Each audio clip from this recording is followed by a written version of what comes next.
guys should realize that we're only less than a week out from TADC officially coming to an end. And I've taken that Friday off specifically to prepare myself for that. And inevitably what's going to follow after the fact.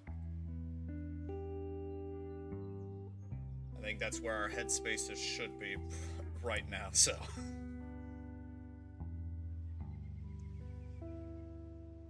Either or, though. Welcome one and all to another wonderful Reacted and Racing. I don't know why I'm introducing things like this. We all know what the deal is going forward with all of this. But I know somebody was asking, and I feel as though I should probably discuss the elephant in the room. The hell happened with TADC and Fortnite? So, let's be honest. Makes total sense. It's a huge freaking boon to indie animation to have some sort of representation down there. I'm not going to engage with it because it's freaking Fortnite, and I don't want anything to do with that absolute raging brain rot dumpster fire of freaking game. I'm all for the concept of being like, it's like taking all of your action figures and smashing them together in a big old battle fight thing, person man thing. But it's still freaking Fortnite. It is still a cancerous blight on society that we still have not addressed properly. If anything, the only boon from this is just the fact that the Amazing Digital Circus and indie animation as a whole has gotten even more eyes on it. For better or for worse from the source. But, hey, I don't see freaking any other video games doing something like this. Dipping their toes into, indie animation and stuff like that. I don't see people or other studios doing anything of the sort like that. None whatsoever freaking ever. So I ain't got no problem with it happening. I think it's an absolute freaking good thing that it happened. I'm still not going to play it because I have standards. And those standards say don't engage with Fortnite at all. I think back in when it first started off, when it was literally more so a tower defense game than the absolute blight on society that it is now, I think the only thing that I engaged with was the idea of tying myself to a, like, creator code team thing for, like, oh, if you play the game, you get this flag for representation. Hindsight picking Mini Lad aged like freaking milk, but anyway. So yeah, I really have I have nothing to do with Fortnite anymore, and I never will. I had even contemplated the idea of actually doing some sort of April Fool's joke where I would go through all of the steps to set up a Fortnite account, or Epic account, or whatever the hell.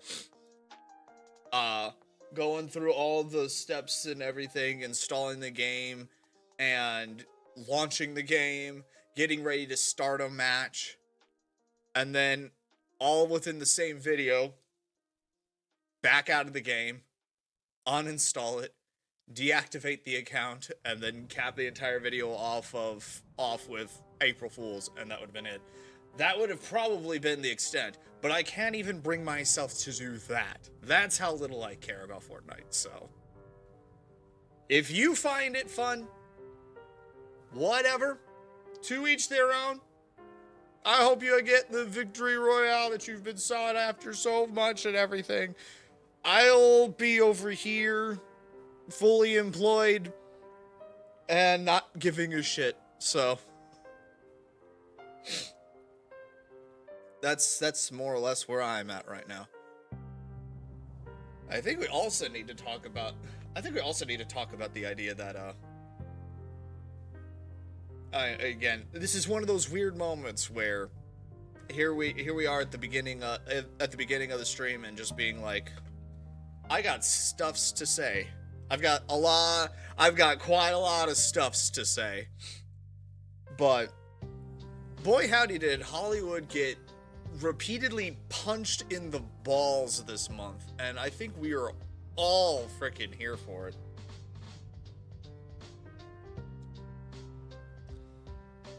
I mean, let's put this into perspective. Hollywood was sitting in its wonderful little high horse, having the time of its life, making people's lives miserable and making millions of dollars, doing absolutely the worst kind of creative decisions that you could possibly make. And then Markiplier kicks the door in with Iron Lung to get their attention, at which point the people that made Obsession did a right hook right between the nads. And then Kane Pixels went right in and punched him again right between the balls. And now I think Gooseworks is currently throttling freaking Hollywood as we speak. There was a triple combo freaking dismantling of Hollywood this month, and we are all freaking here for it. So that's the kind of stuff that I like. That's the kind of stuff I like to see.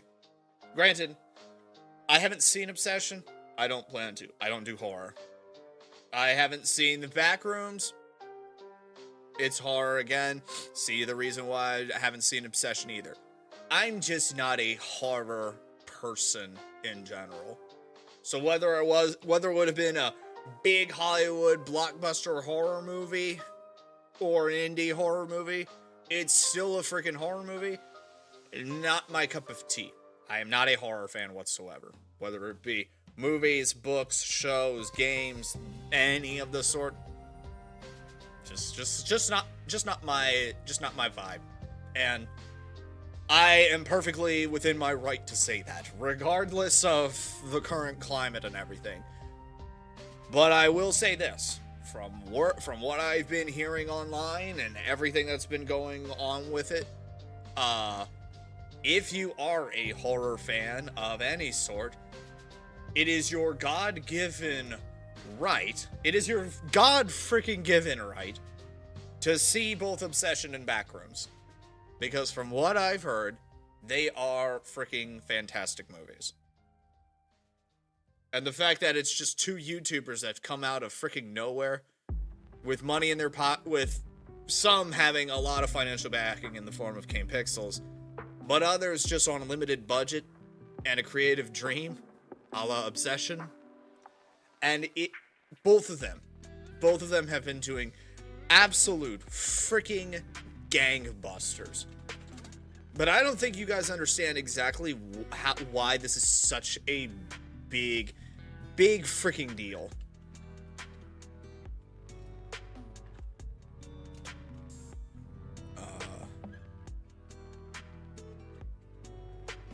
I need to look at the box office for Obsession. Granted, this is all coming from Box Office Mojo. That's the source that I'm pulling from this. Just looking it up. Obsession, from what I remember, the budget that they had never even exceeded $800,000. To put that into perspective, as we stand right now, from what I've heard, Marvel's Avengers Doomsday is supposed to cost anywhere between $200 and $500 million.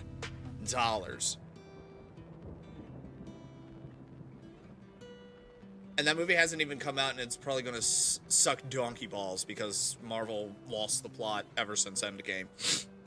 The cracks were even showing with Endgame, but either way. When it comes to Obsession pulling numbers right now, domestically, or worldwide, from its release, a $750,000 movie has made nearly $250 million. an indie horror movie with next to little to no advertisement other than the YouTuber in question making it, and word of mouth, and a general middle finger to frickin' Hollywood and the entertainment industry as a whole, has done this. Has done all of this. And it's freaking amazing to see.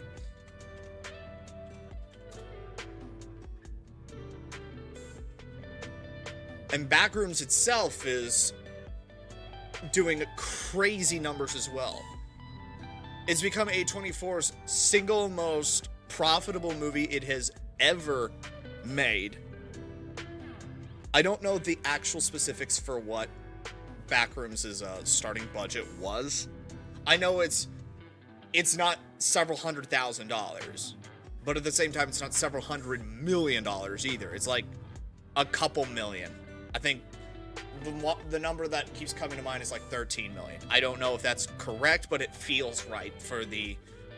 It's not a lot by Hollywood standards. And yet that movie so far worldwide has made $240 million, all in and of its own. It's crazy that these two movies have just been like a 1-2 punch straight to the nads for Hollywood. And if we wanna put this heavily into perspective with why this is such a huge freaking deal, there was a Star Wars movie that came out at the same time.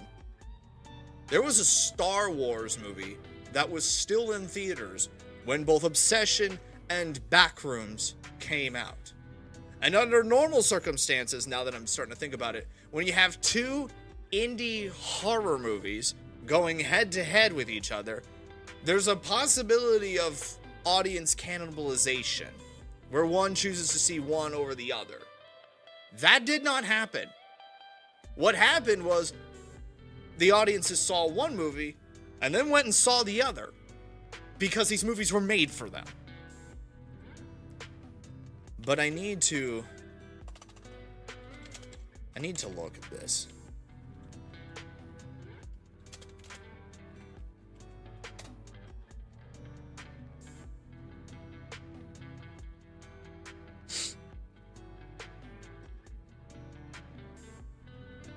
Okay. So yeah, The Mandalorian and Grogu. Mango and Grok, as it were. Keep in mind, Obsession is doing $250 million on a $750,000 budget. And it's a horror movie from a YouTuber.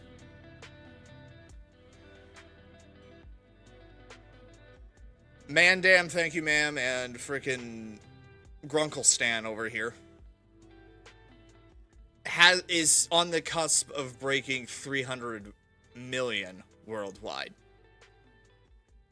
And has been out significantly longer. It's a frickin' Star Wars movie with all the backing that it could possibly frickin' manage. Which is basically infinite. And it ain't working. It ain't working, bud.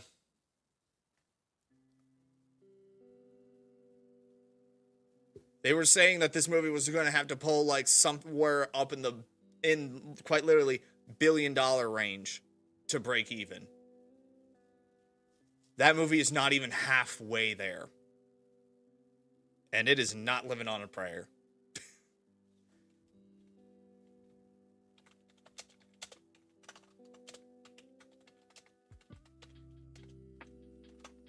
I'm curious because I wonder, what did Solo, a Star Wars movie, make?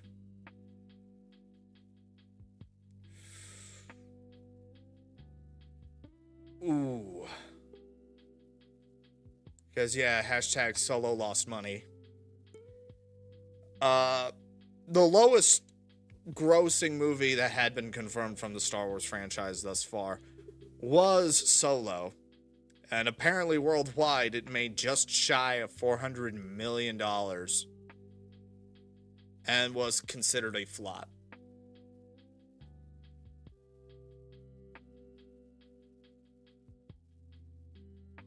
Mandalorian Gramunklians over here has not even gotten that far.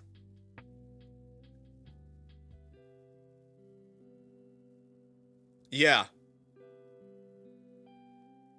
Man and Gru, that's a certified flop.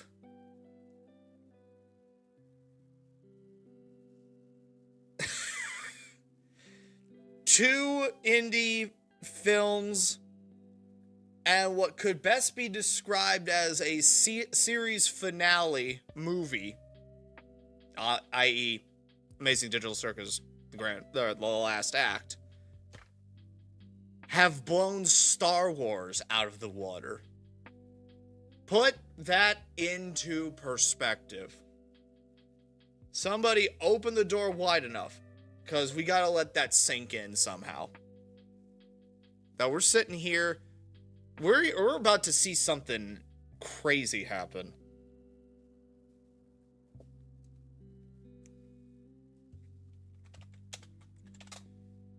Indie horrors are about, or indie movies in general, are about to absolutely blow everything out of the water.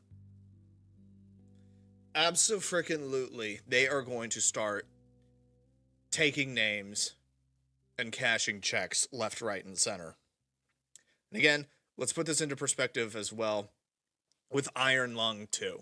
Not Iron Lung, the sequel, but Iron Lung as well. Worldwide, Iron Lung made just a little over $50 million. But let's put this into perspective. You've got one guy that made it, one guy that wrote it, one guy that starred in it on his own budget, self-funded. It had little to no advertisement other than his own YouTube channel and word of mouth. He had to literally work ass over tea kettle trying to get theaters to pitch it, to get it into theaters and everything. And based off of its own minuscule budget that it had to work with, that still turns a profit. And at the end of the day, it doesn't matter how much gangbusters money bags you make with your movie and everything. As long as you turn a profit, that's a success. Once you turn a profit, whatever you made, whether it be absolute cinema or a freaking brain rot flop, or just brain rot garbage that you would see that would just pop up on like Netflix streaming with little to no fanfare, like one of those Disney-esque, Pixar-esque movies that got no advertisement and serves only for something that parents could turn on in the background just to keep their kid entertained with the flashing colors, but with an absolute dog water story and everything. As long as those turn a profit, they're not technically considered flops. Iron Lung is not a flop. Obsession is not a flop. The Backrooms is not a flop.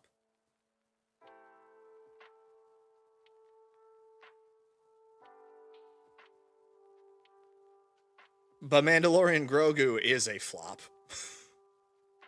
A Star Wars movie could not beat a group of indie movies at the box office. Hollywood most definitely needs to start counting their days, because it is literally like Thanos putting on the Infinity Gauntlet at the end of freaking Age of Ultron. Fine, I'll do it myself. We're tired of seeing absolute dog shit at the theaters. We want to see something more.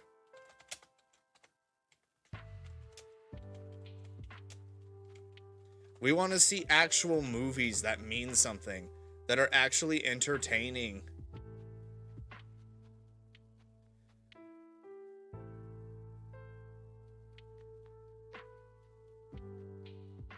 And let's put this into perspective even more now. Because Box Office Mojo does have the Amazing Digital Circus The Last Act's numbers. They don't have the budget, which again, because it is quite literally just the last 2 episodes of an indie animation that's free on YouTube. I don't know what the budget looks like. But the fact that Tadsy is about to pull $40 million at the box office, yeah, let's not beat around the bush here. And this isn't something high budget or anything. This isn't even like for an actual indie movie that had actual people in it on screen. This is indie animation's time to shine. And the fact that an indie animated series finale, essentially, could possibly do Iron Lung numbers, that's freaking crazy. That is absolutely freaking crazy. And should have everybody in Hollywood quaking in their designer boots right now. Seriously, they should really start counting their days. It's over for them. Because now it's been shown at least 4 times over. If you have the know-how to make something, and if you talk to the right people and basically make the right thing for the audience, you can make it. You absolutely freaking can make it.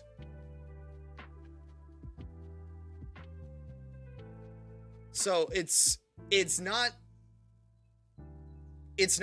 impossible anymore now. It's not this far out dream where you have to go to Hollywood and sacrifice it just to get your name out there. You can just do it your freaking self.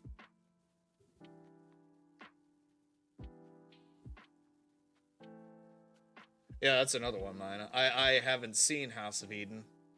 Or for that matter, I haven't even heard it. But this is something along the lines of, like, you get all of these... You get this notoriety, and then it snowballs. Because there's no better form of advertisement than word of mouth.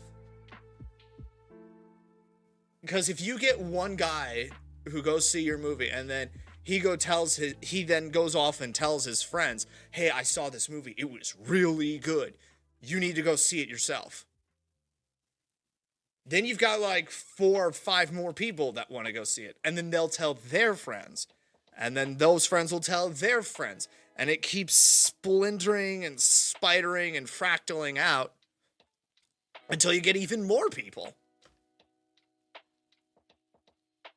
And what happens with The Mandalorian and Grogu is the exact freaking opposite.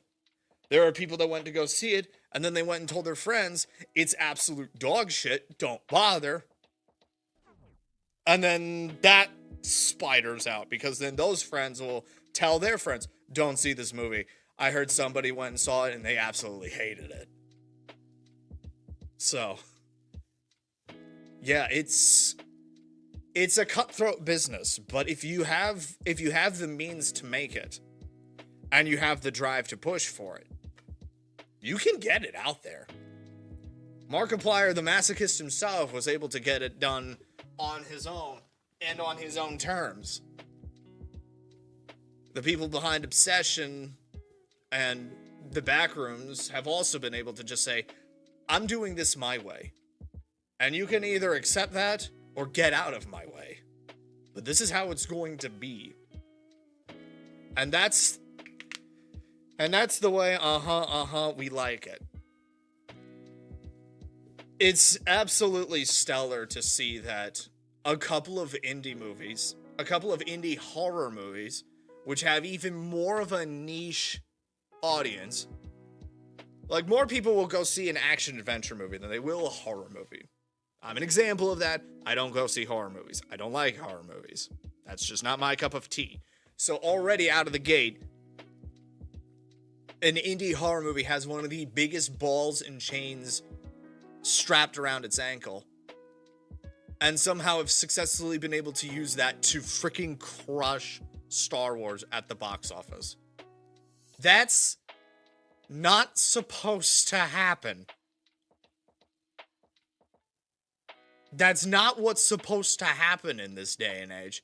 Star Wars as an IP is supposed to, by its very nature, destroy absolutely freaking everything that stands in its way because it's freaking Star Wars. And if it can't beat 2 indie horror movies at the box office, Star Wars is freaking dead. It is freaking done. You're not going to see it anymore. It ain't going it's not getting back into theaters at all, at the very least, within the next 2 decades. It is a dead franchise. It is done, dusted. Pack your shit up. We're not seeing any more of it. It's gone. It's dead. It's done. We're moving on. Somebody else is going to have to make the new Star Wars. And it's not going to be called Star Wars. It's going to be something completely different, but actually have some heart and soul put into it. Rather than whatever Mango and Grok was back then. It is freaking dead.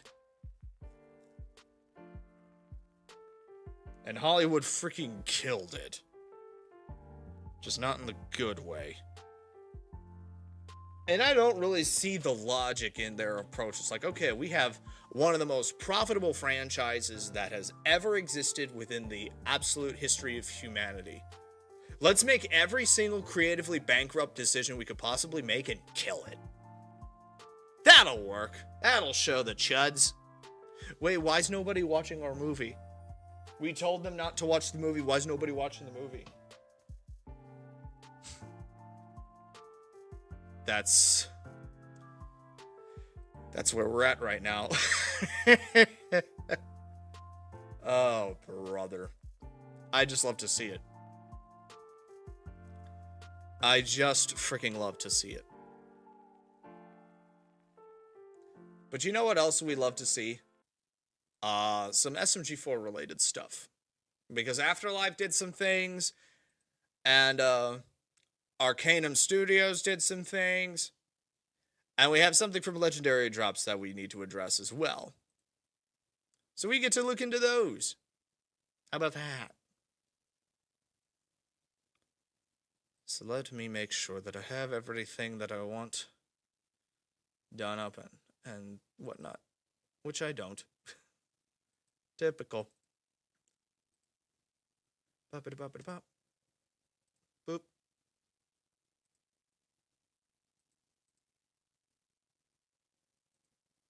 Then we'll full screen it and we'll get into it. So, under normal circumstances, this will be like a normal upload. So you know what that means then. We get to put our YouTube faces on, we get our hello YouTubes typed in chat, and we can just go for it. So, 3, 2, 1.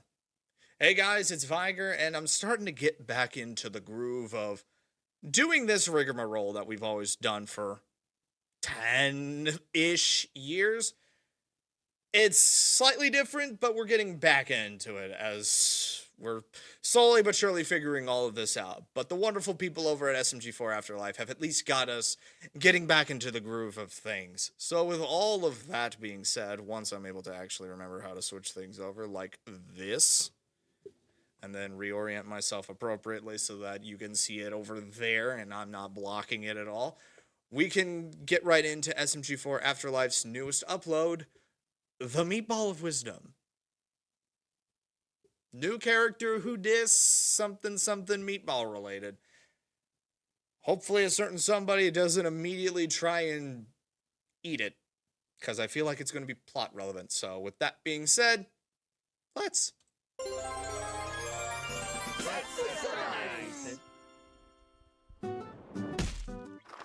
Oh, we fell from the ceiling somehow. Okay.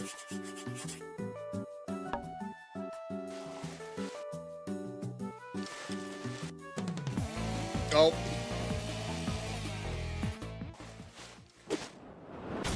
Oof, I think we've hit writer's block. Hey! Open the door. This is my neighborhood. Is it? Hey!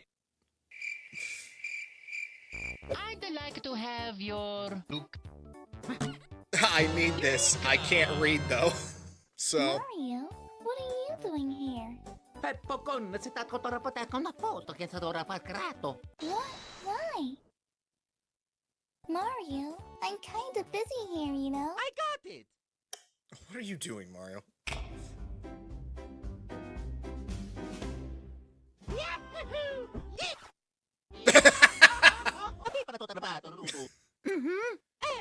Just keep with it. Just keep with it. Bring me that. Spaghetti!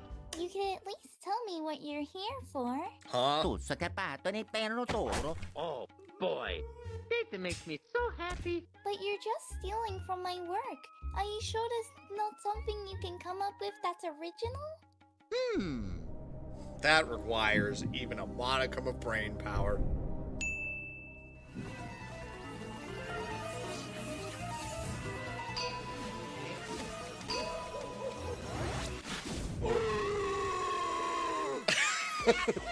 We got it!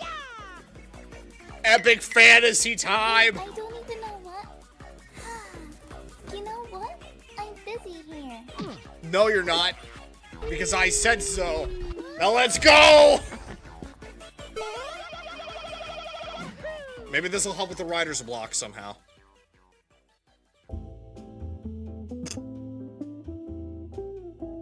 Frickin' nightmare fuel looking Luigi over here. Why the hell?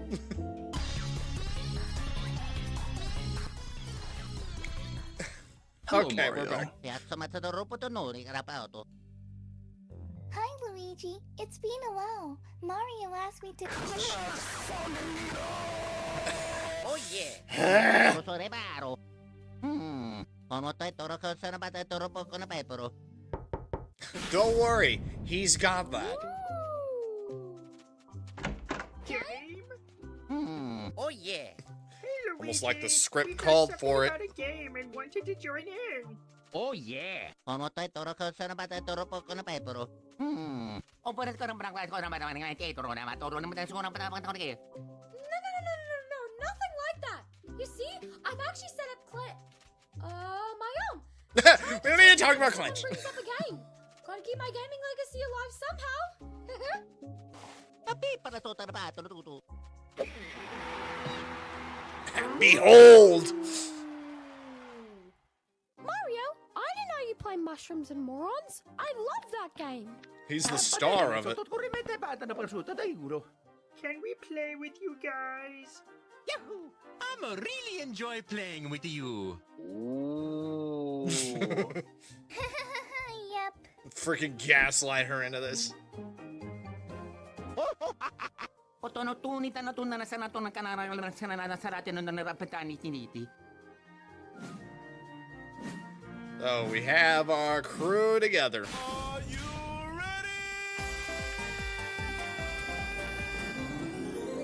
Let's see how this is gonna go.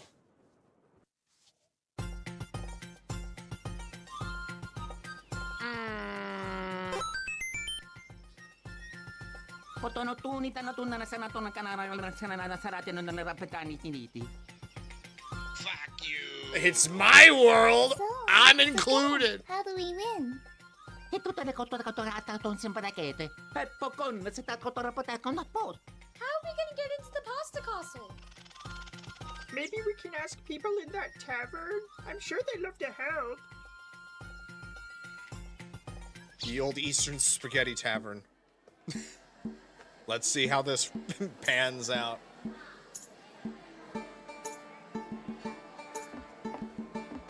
Who's the biggest, scariest mother yucker in here for information?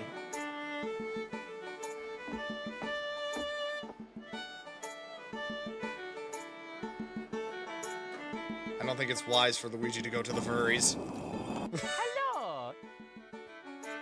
Greetings, travelers. Welcome to Ye Old Eastern Spaghetti Tavern. What can I get for you today? Spaghetti. Huh? Is there aught else I can get you? No. Where's my Spaghetti. Where's my He's a simple man. He's fine. Ono tai toro cosa na bata toro poco na pepero. Omra to toro so reparo. Information? Information about what? Ooh! I have some delectable recipes in my cookbook if that's what you're after. Actually, sir, we're here to try and find a way into Pasta Castle. We just need to stop the evil King Ravioli. Shut it. Don't you speak ill of him here. Most of my customers are guards of the castle. They'll tear you apart if you're not careful. Oh, I mean... How would I know? You see, I was born with a terrible condition. Truly terrible. Not being I called. have severe memory loss, but sometimes money can help me remember. There it If is. You could perhaps There's always a price No. for information. jog my memory.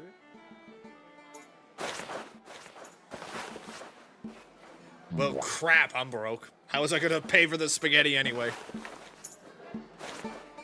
Here's some buttons. Child, you do realize this isn't money, yes?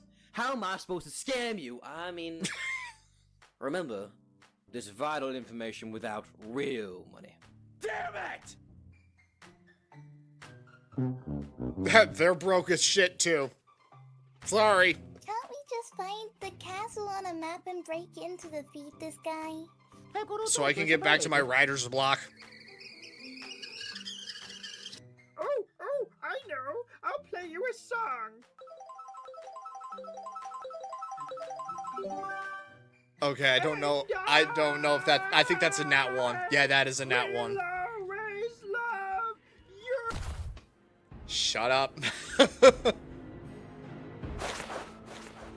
Congratulations, you have triggered everybody in the bar. Guys, I think we should get out of here before. Hey! These people must be plotting to kill King Ravioli! Get them! I'm just standing here, bud.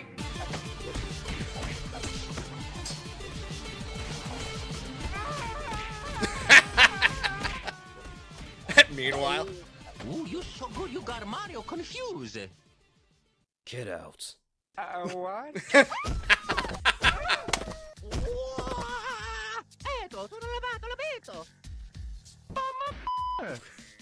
so am I allowed to get anything here? No.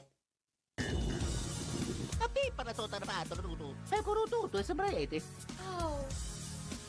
Guys, how do we get into the pasta castle now? We could ask nicely. We could just brute force our way in. She's got a point. Let's go! Ah, no, I have it. I've got it.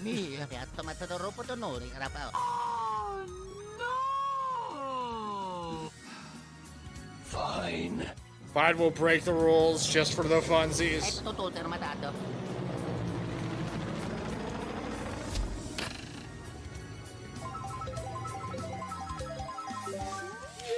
Yep, those will work.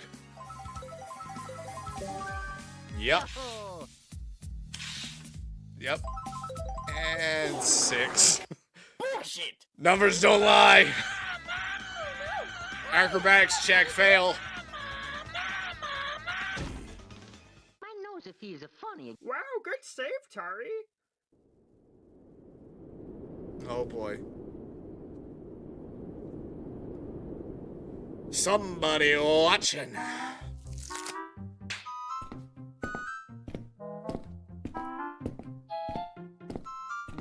There is nothing in this room until there is something in this room. Hide.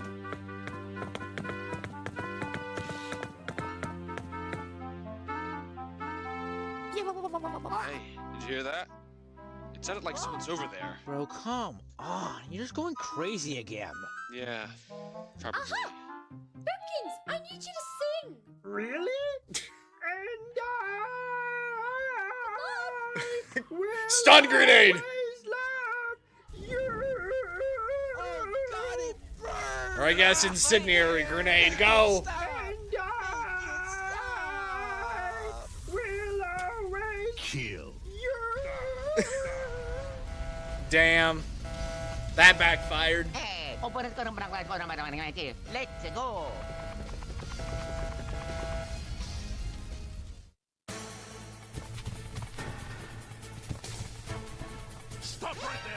Oh, there's just an absolute storm of bodies.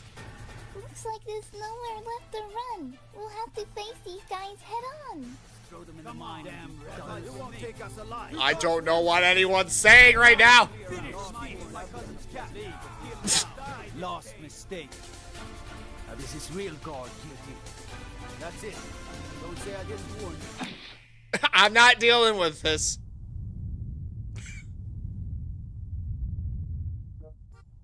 Haha, Mario, you can't just delete all the enemies, silly. Alright, if you really want to. Bad DM moves. There's just an RTX just sitting on the ground there. Okay. Interesting.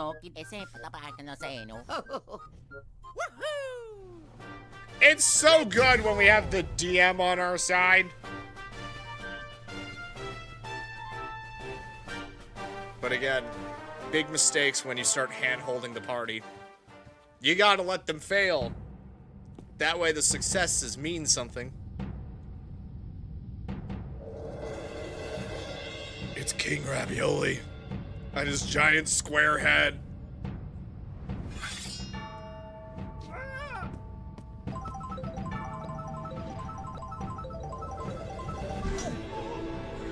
I don't know what the roll was. Well. Look at you. So cold. What's his AC? Liberated Eastern spaghetti of my tyranny. And what is he talking about? Hey! I was done with my evil villain speech. Huh?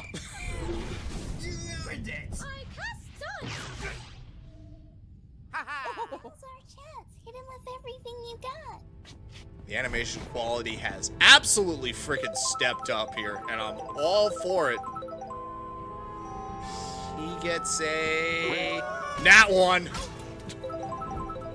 She gets a 2, so not a critical fail. He gets a 4, or at which got a 3 there.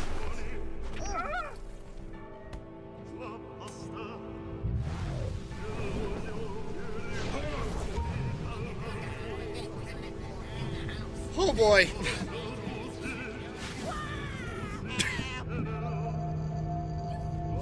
Triggered my trap card.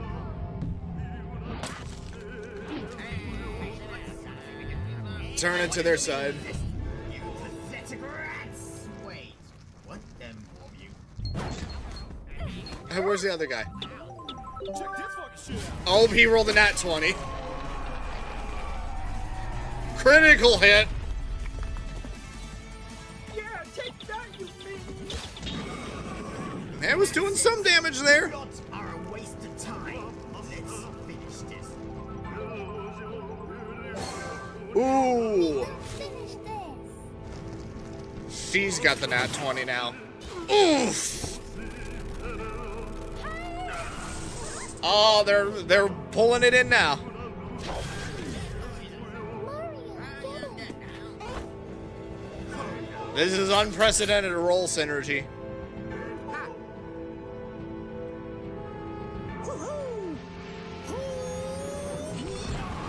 Ooh.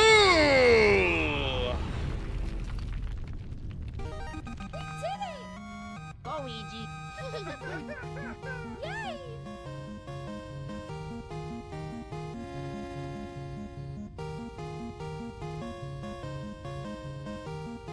Adventurers, be warned! This is not the last you've seen of me! Interesting. Interesting.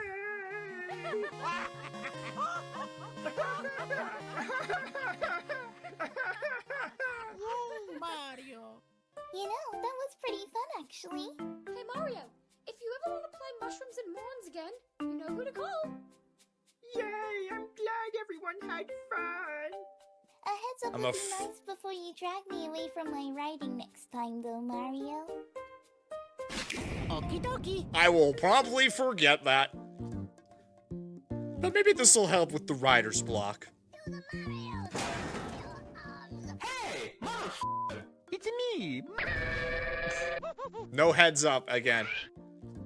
Eto, sono lavato, l'ho visto. Yeah, that would be really nice.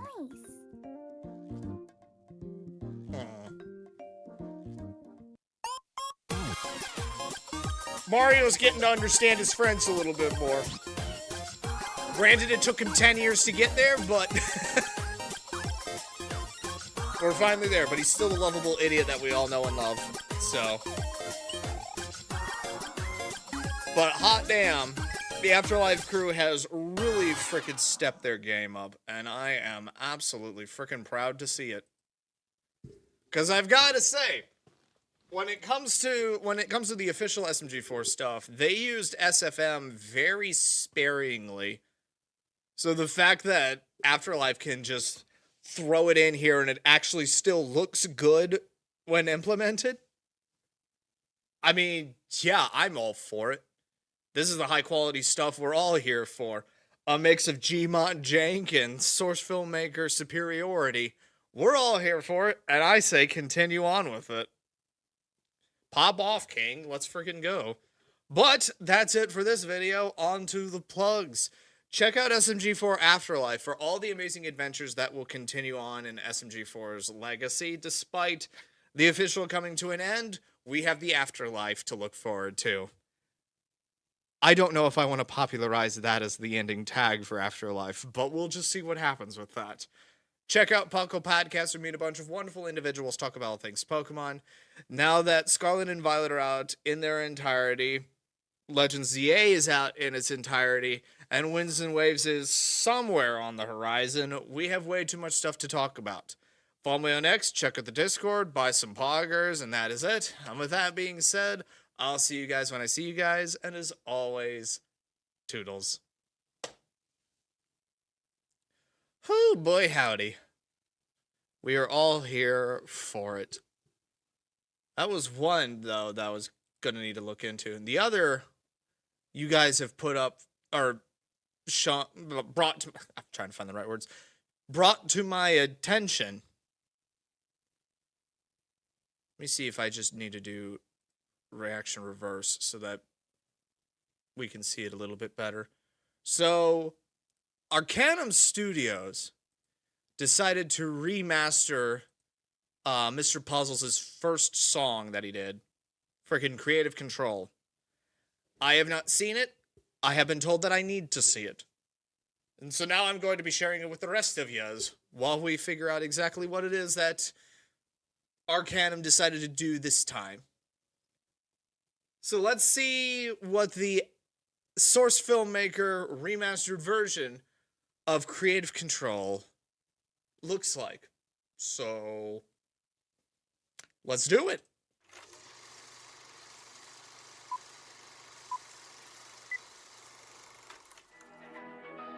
Let's see if there are any notable differences that either enhance or give new meaning to certain things. Let's see what we've got.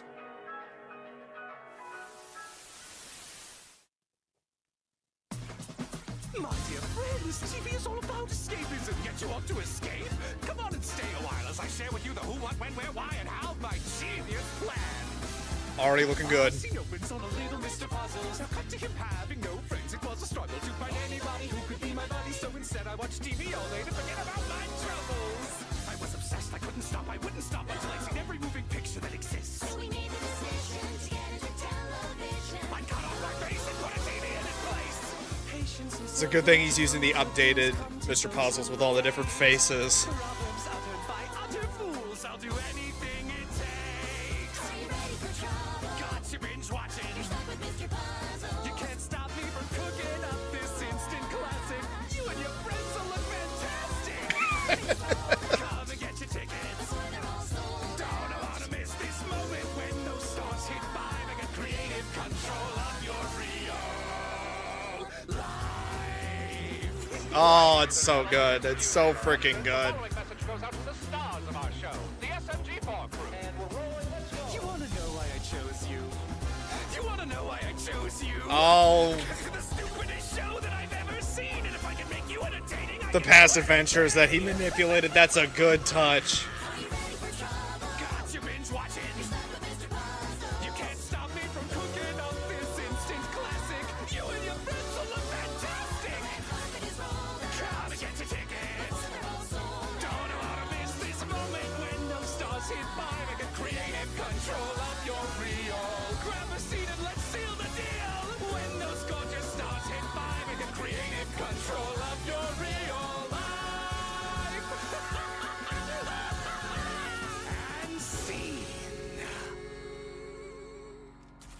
Oh, that's so freaking good. I'm so glad this man is getting his own show. Freaking yes! Freaking baller. I am all here for it. Not only get this man his own show, get this man his own freaking movie. He freaking needs it. I'd be all for it. Let's be honest here. I love it when people just freaking take something that was already peak and somehow make it even more. I'm hesitant to say even better because, well, like I said, take something that was already peak and doing more with it. Enhancing it. Like you said, remastering it. I am all for it.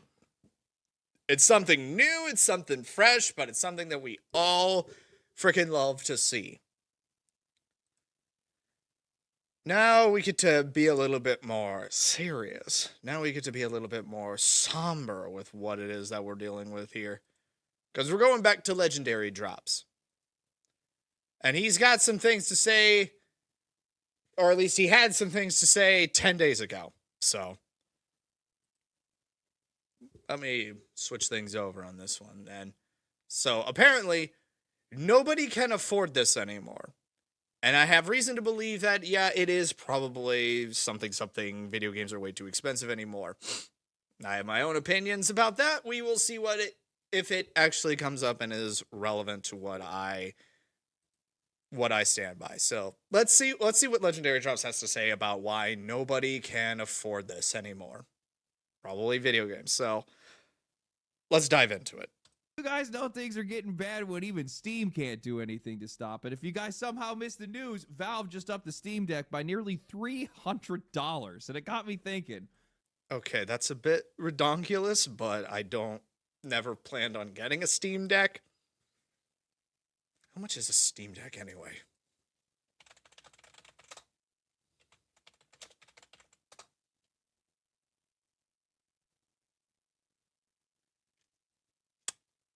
Interesting. Interesting. Well, I'm not going to be shelling out $1,000 for a glorified Game Boy Advance. I'm good. I had spent $2,000 on a high-end PC that has been doing just fine for me for the past decade and some change. I'm good. It does what I needed to do. I don't need to take my Steam gaming on the road with me. I'm fine. If you have $1,000 to shell out for that, be my freaking guest. I don't, so I won't. This isn't going to stop. Hell, it probably hasn't even started. The price increases that we've seen up until this point are likely just a prelude to the hell that awaits us, one that's being driven by corporations at the top that are hell-bent on making sure that you own nothing. And I don't think it's going to work.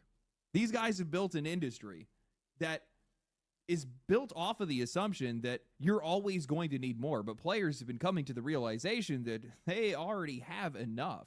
I can't speak for everybody, and nor would I even try to, but I don't need to upgrade my hardware. I'm completely content where I am right now.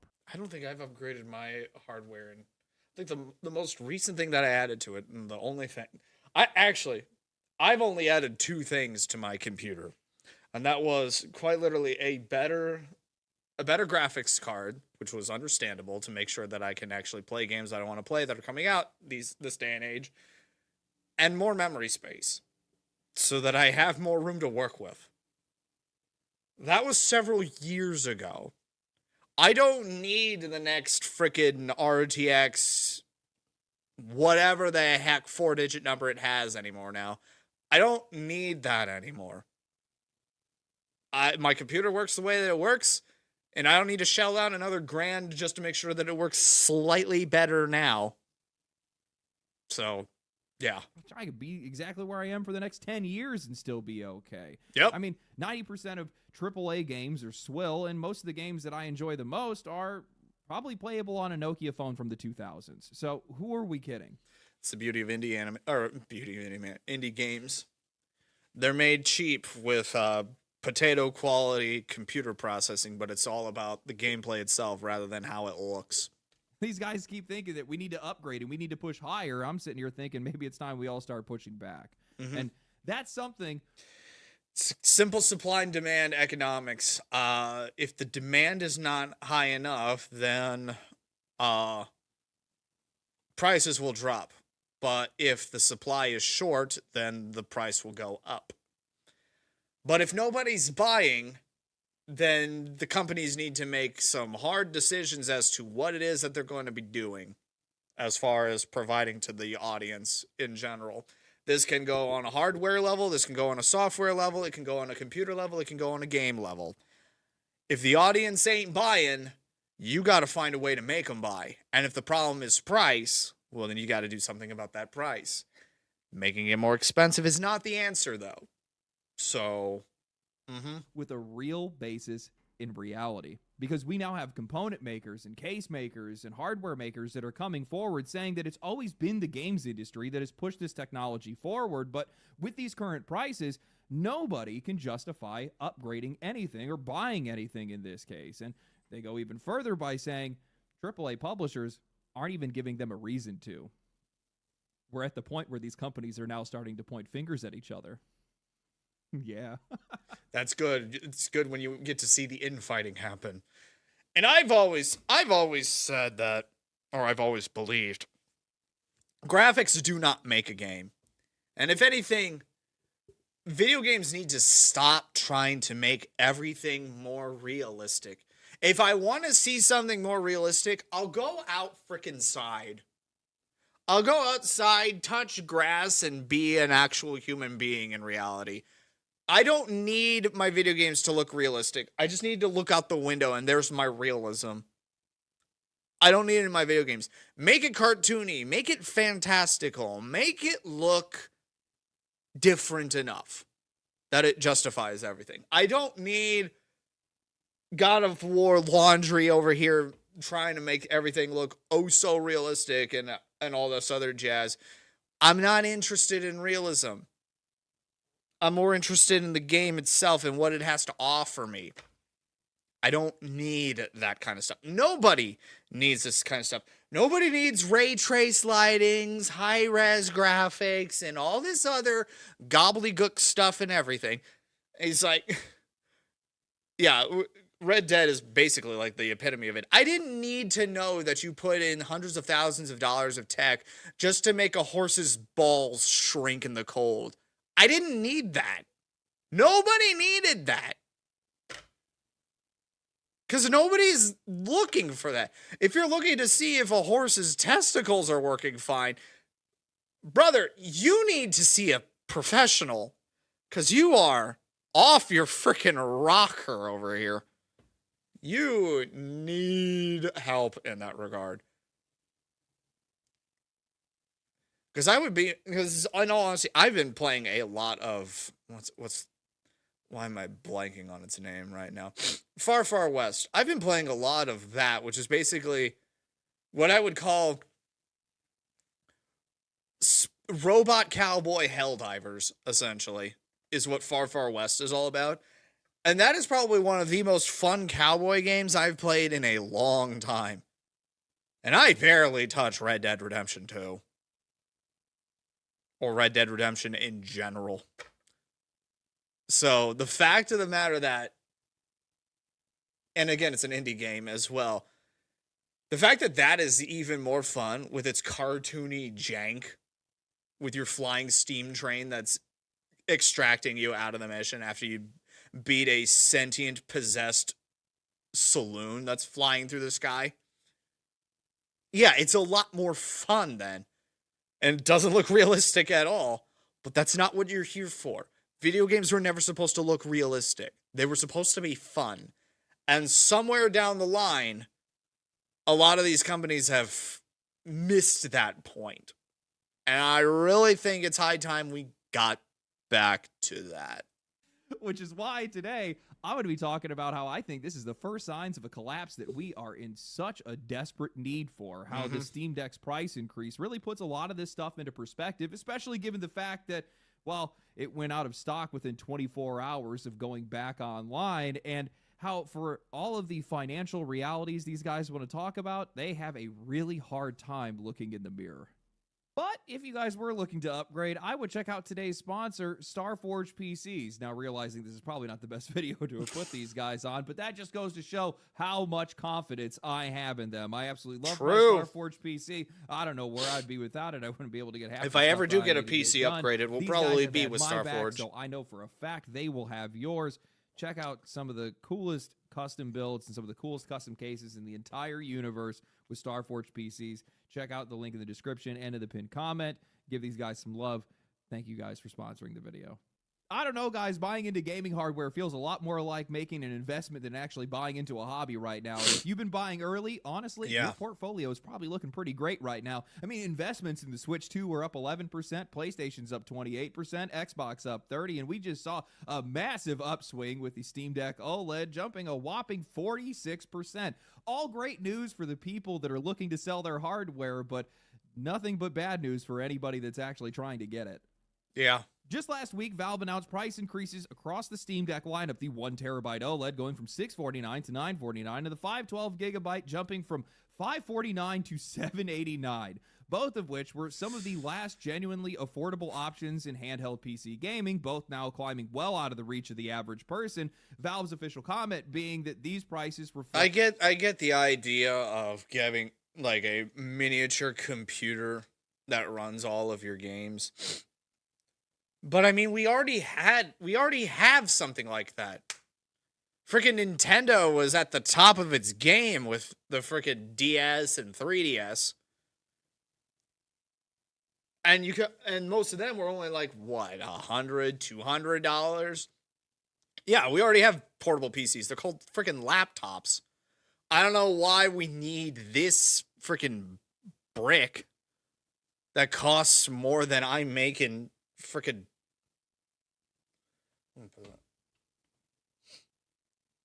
Well, for me personally, it costs just about as much as I make in like a week and a half. Again, and it's something, thankfully, it's something I recognize as something I don't need. I don't want this. I don't need or want this at all. So what are you going to do now, big boy? What are you going to do now? Like the reality of today's global memory. And then again, I already spent $500 on the Switch, and I'm having an absolute freaking blast with that. Because I knew for a fact, it has games I want to play on it. I don't need a Steam Deck. I have a PC already that does what I need it to do. And if I need to take my gaming on the go, I've got the Switch. Checkmate. Shortages, all brought on by the expansion of AI, a reality that none of us want to be living in, and one that I think a lot of us had hoped Valve could avoid. But now with even these guys bending the knee, I think this just goes to show just how much trouble the games industry is actually in right now. I mean, you can find alternatives. You can find alternatives. You just are lazy. Eurogamer spoke to industry analyst Matt Piscatella about this in an article titled "This Industry is Not Behaving Normally," where when he was asked about future price increases and the price of the upcoming Steam machine, he had said, "This market is not behaving normally," meaning that there are several external factors that are impacting it and do not allow for high confidence forecasting. It's Bitcoin mining. It's all the Bitcoin mining that has raised RAM prices, graphics card prices, CPU prices, this, that, and the other thing. Honestly, that's where I think the biggest kicker is the fact that it's all Bitcoin at the end of the day. And Bitcoin needs to freaking die. We are more in the area of prophecy when it comes to this kind of thing, and my crystal ball has not been working well all year. I don't think that the potential for price increases impacting video game hardware stops at Valve, of course. We could see other prices rise across PC and console products depending on what happens in the macro environment. The thing is, we've kind of reached a point where we can't really innovate anymore. Everything is going to look about as good as it's going to get. And you can't really make things any more better looking, run faster and everything. You just can't anymore. We've reached that point. We've reached that tech ceiling right now. Let's, instead of trying to make things better looking, let's make things cheaper for more people to get. Because when you make things cheaper, more people can buy them. It kind of evens itself out, and you kind of dictate the market that way. If more people are buying your product, you're going to make more money. It's simple as that. But when people can't afford your product, you make less money.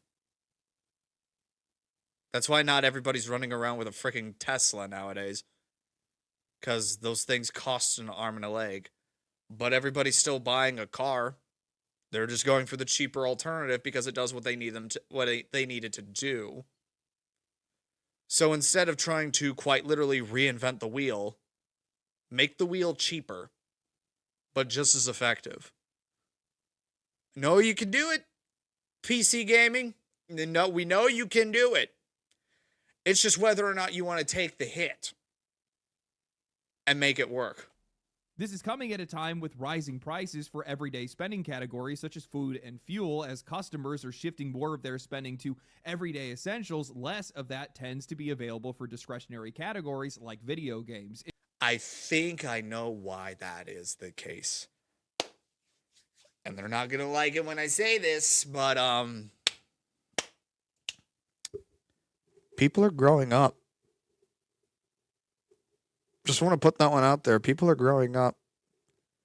They don't have to worry about mom or dad buying all the food and the gas that they need to go from point A to point B so they can save all their money for video games. Take me, for example. I have a freaking house payment that I make every month. I've got insurance to pay for. I have to pay for my own food. I have to pay for my own fuel. I have to pay for the upkeep of my vehicle. I need to pay for the electricity, the internet, all this other stuff, the utilities, everything. It all falls down to me now. Because I grew the hell up. And I don't have everything handed to me I don't have everything handed to me on a silver platter anymore. I don't have the government paying for everything. I'm paying for everything. So yeah, I don't have a lot of money to pay for these sort of things anymore because I need to be responsible. Think the next big game that's coming down. Actually, I don't really know if there is a big game coming down the pipeline that I'm needing to save up for. I can just really afford the games that I want. But I don't need to constantly be upping the tech level to make it so that the games that I want work. I made my one-time purchase with the Switch 2, and that thing don't need to be upgraded modularly anymore. So when June 25th, my birthday, rolls around, I will be getting the new Star Fox game because it looks fun. I will be getting Pokemon Winds and Waves because I have to. I will be getting Legend of Zelda Ocarina of Time remastered because I want to. But at the same time, I'm not really buying anything else expensive in the long run because I need to constantly set aside stuff for my bills, for my payments, for everything that I need to keep this whole operation, this whole living on my own bit working. It's not just because prices are rising because of food and fuel and all this other stuff. It's the fact that most gamers are now having to grow up. And I think they just don't want to admit the fact that they need to get real jobs in order to fuel their hobbies. They want to consider video games like a lifestyle that they can't live without. It's a hobby at the end of the day. You'll survive when the sun explodes enough in the right direction that knocks the internet out entirely. You will survive. You will live. And you'll have to get a real job to pay for everything then. It's quite the squeeze we're seeing, and it's unlike anything we've seen before. So this guy is basically saying that he has no idea what's going on or what's coming next, only that prices are going to continue to go up, and it's probably not going to stop with Valve. None of that is good news.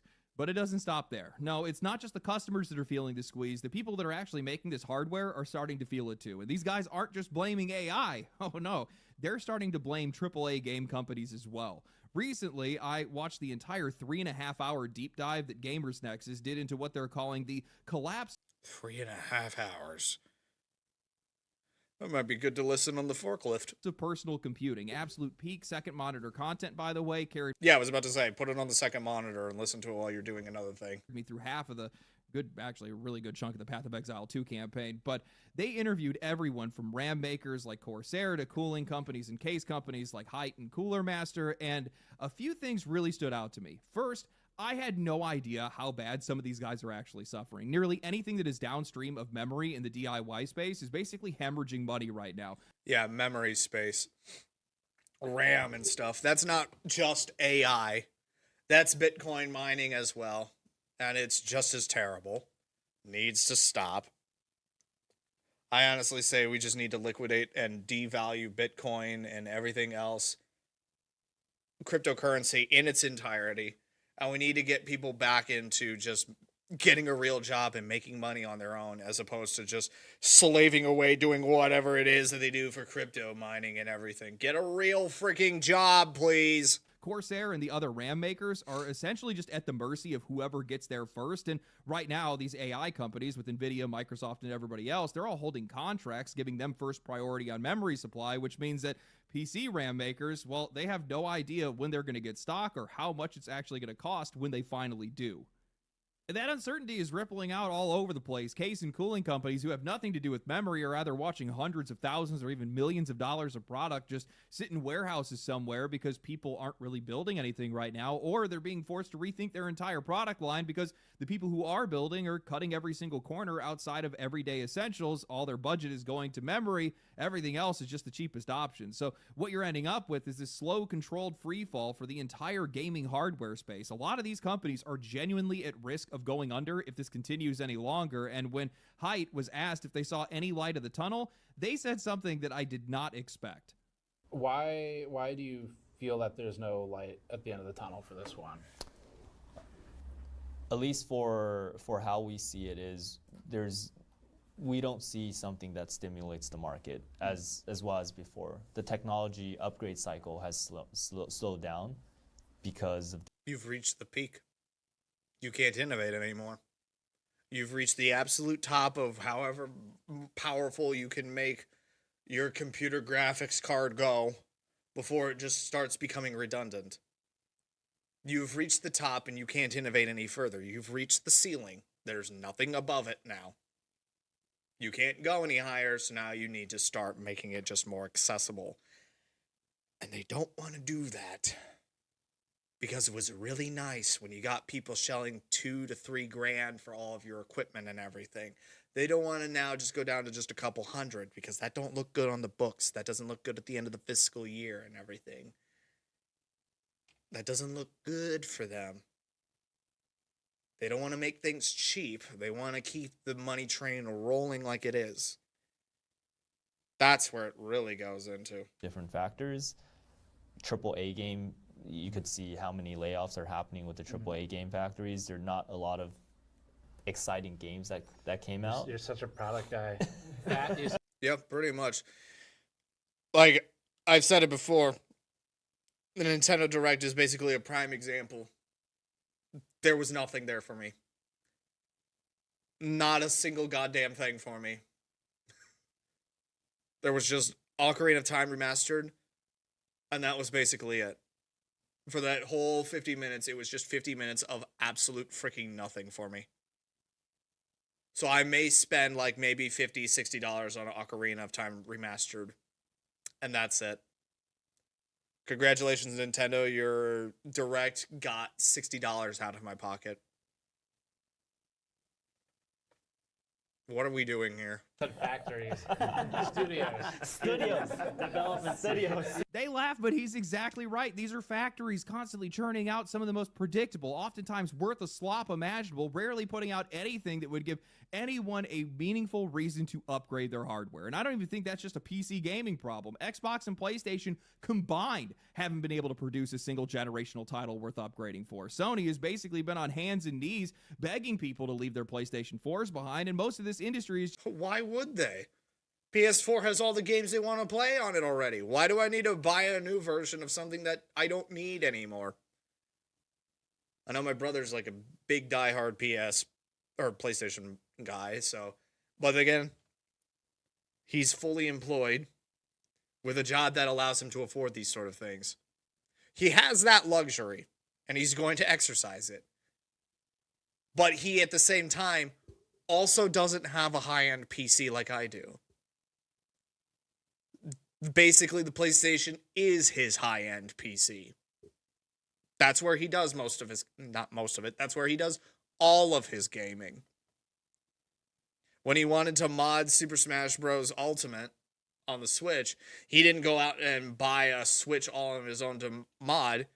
He borrowed mine. Mainly because mine is a Gen 1 and didn't have all the software blockage that would prevent him from doing what it is that he wanted to do with it. But the point still stands. It's all about give and take. I have a PC, so I'm not really going into consoles anymore. The Switch being the exception. My brother isn't going into PC gaming because he's got his PlayStation, and that does everything that he needs it to do. So the PC market's not getting anything from him, just as the PlayStation market's not getting anything from me, because we picked what we wanted and we stuck with it. So if you want to entice somebody, you've got to give them a better reason than it looks pretty, it runs faster. Caputa, make this guy buy our swap. It's not going to work like that anymore. We're a bit smarter now. And it helps that, well, for me and my brother specifically, it helps that our dad was a tax accountant and our mom worked at a bank. We were raised frugal. So yeah. Just been holding out for Rockstar to swoop in and save the day with Grand Theft Auto 6. And that's a tentative maybe even on my part.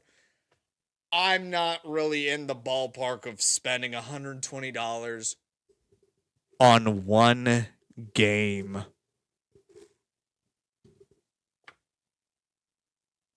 Put that into freaking perspective. I don't even know if it's going to be $120, but that sounds reasonable for where it's freaking going. I just can't with GTA anymore. I really freaking can't. I don't want to put up with it anymore. I don't want to deal with it if I can avoid it. The only engagement I'm going to get probably out of GTA 6 is watching the Vanoss crew doing silly things in multiplayer. That's probably all I'm going to do with it. I don't play GTA anymore.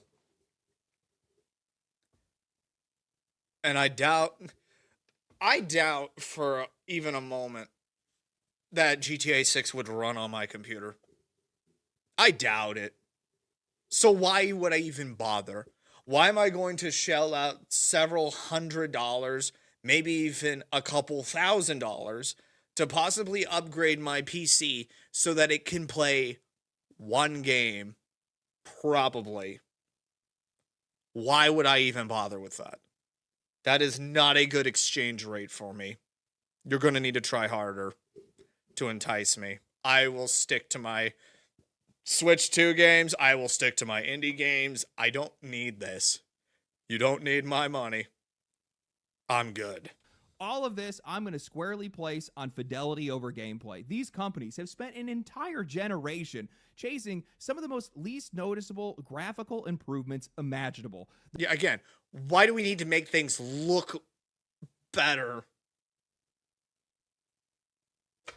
Look outside. There's the realism. Why do we need to bring the realism and put it in the video game? The video game's all about the fantastical, the unrealistic, the far out there. We don't need ray trace lighting. We don't need dynamic foliage and everything. We don't need all of these freaking buzzwords in our video games anymore. We just need them to work. We just need them to be approachable. And first and foremost, we need them to be fun.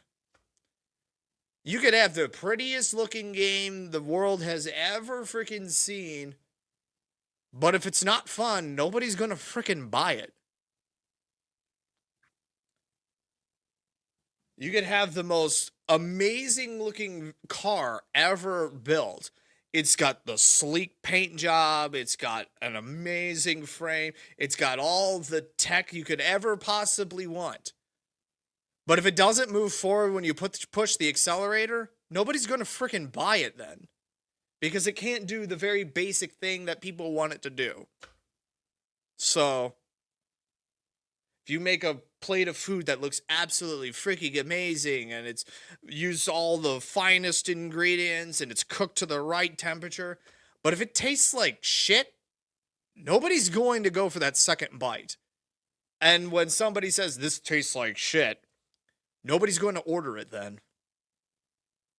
If you can't make your thing do the thing that it was made for, no one's going to buy it. If you make a game that's not fun, nobody's going to freaking buy it.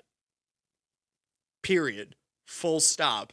End of discussion. The hair physics, the ray traced reflections, how great can I make their eyelashes look, while barely stopping to ask if any of these games are actually worth playing. Freaking exactly. I swear I did not pre-watch this, but this is just freaking common sense, my guy. And that's not just my take. Several of the people from the Gamers Nexus interviews had came out saying the exact same thing, that graphics have largely plateaued. Also, the footage that you're watching, this is the next God of War game, by the way. Don't you want to play this? Doesn't this look like fun to you? A God of War game, but I don't see no God of War anywhere. I just see some ugly bitch back here doing a thing. And I don't find that fun at all. And this is coming from somebody who doesn't find the God of War series very interesting in the first place. Just me.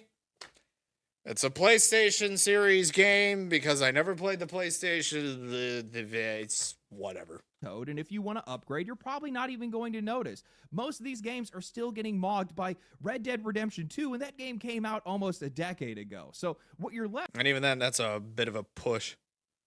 So with is an industry where the games aren't good, they're too expensive, the hardware's too expensive, and even if you did spend the money and upgrade, you wouldn't even see a meaningful difference. People aren't upgrading right now. Aren't you paying attention to every follicle of hair that's moving so beautifully and everything? Or were you looking at the jank gameplay? I'll tell you what I was looking at the entire time. Now, because there just genuinely is not any reason to, which is exactly why, regardless of the price, the Steam Deck still sold out within 24 hours. I think that proves something. Spending is tight, prices are higher than they've ever been before, but people are still going to find a way when they feel like there is something worthwhile on the other side. A lot of people have been trying to point out this apparent contradiction that everybody was all up in arms over Nintendo or PlayStation or Xbox raising prices, but nobody seems to have the same energy for Valve hiking theirs by nearly $300. And I think the reasons are pretty obvious. These guys just didn't have the games. There was just nothing to be able to justify it. People do want the games that Valve has. But the problem is I already have a device that plays the games on Steam that I want to play. So why do I need to buy another device just so that I can play the same games in a different location? If I'm going somewhere else, I'm not going to be bringing my video games with me. And if I do, I have the Switch. It already does that for me. If I want to play my PC games, I'm going to go back to the house that I bought with my own money and get into the chair that technically I got as a Christmas gift that is showing its age, and I probably will get a replacement eventually. I will sit at the desk that one of them I bought with my own money, and the other I earn from a sponsorship deal. I will turn on the computer that I spent my own money on and play the games that I bought on the stuff that I bought, as God intended. I don't need to buy $1,000 brick of tech just to do what I can already do comfortably. What are we doing here? And also, Valve has earned it. Valve has treated their customers well enough. They built up enough goodwill that even at this price point, people's first instinct is not going to be, I'm being taken advantage of. It's, well, these guys probably didn't have a choice. And look, these guys are getting squeezed just like everybody else. Valve is no different. That part is real, but they're also probably in the strongest position of any publisher in the market right now. Everybody else had to move before these guys because of self-inflicted injuries, failed games, or just really not having much of anything worth buying. Valve has a captive demand. They have a library that people actually want and enough goodwill that they could actually spend some of it here and probably still come out ahead. It's kind of better for the casual employed that doesn't need a high-end PC to do all of their gaming. But again, I already have the device. I don't need to spend $1,000 for another one. Could they have eaten the loss here? Sure.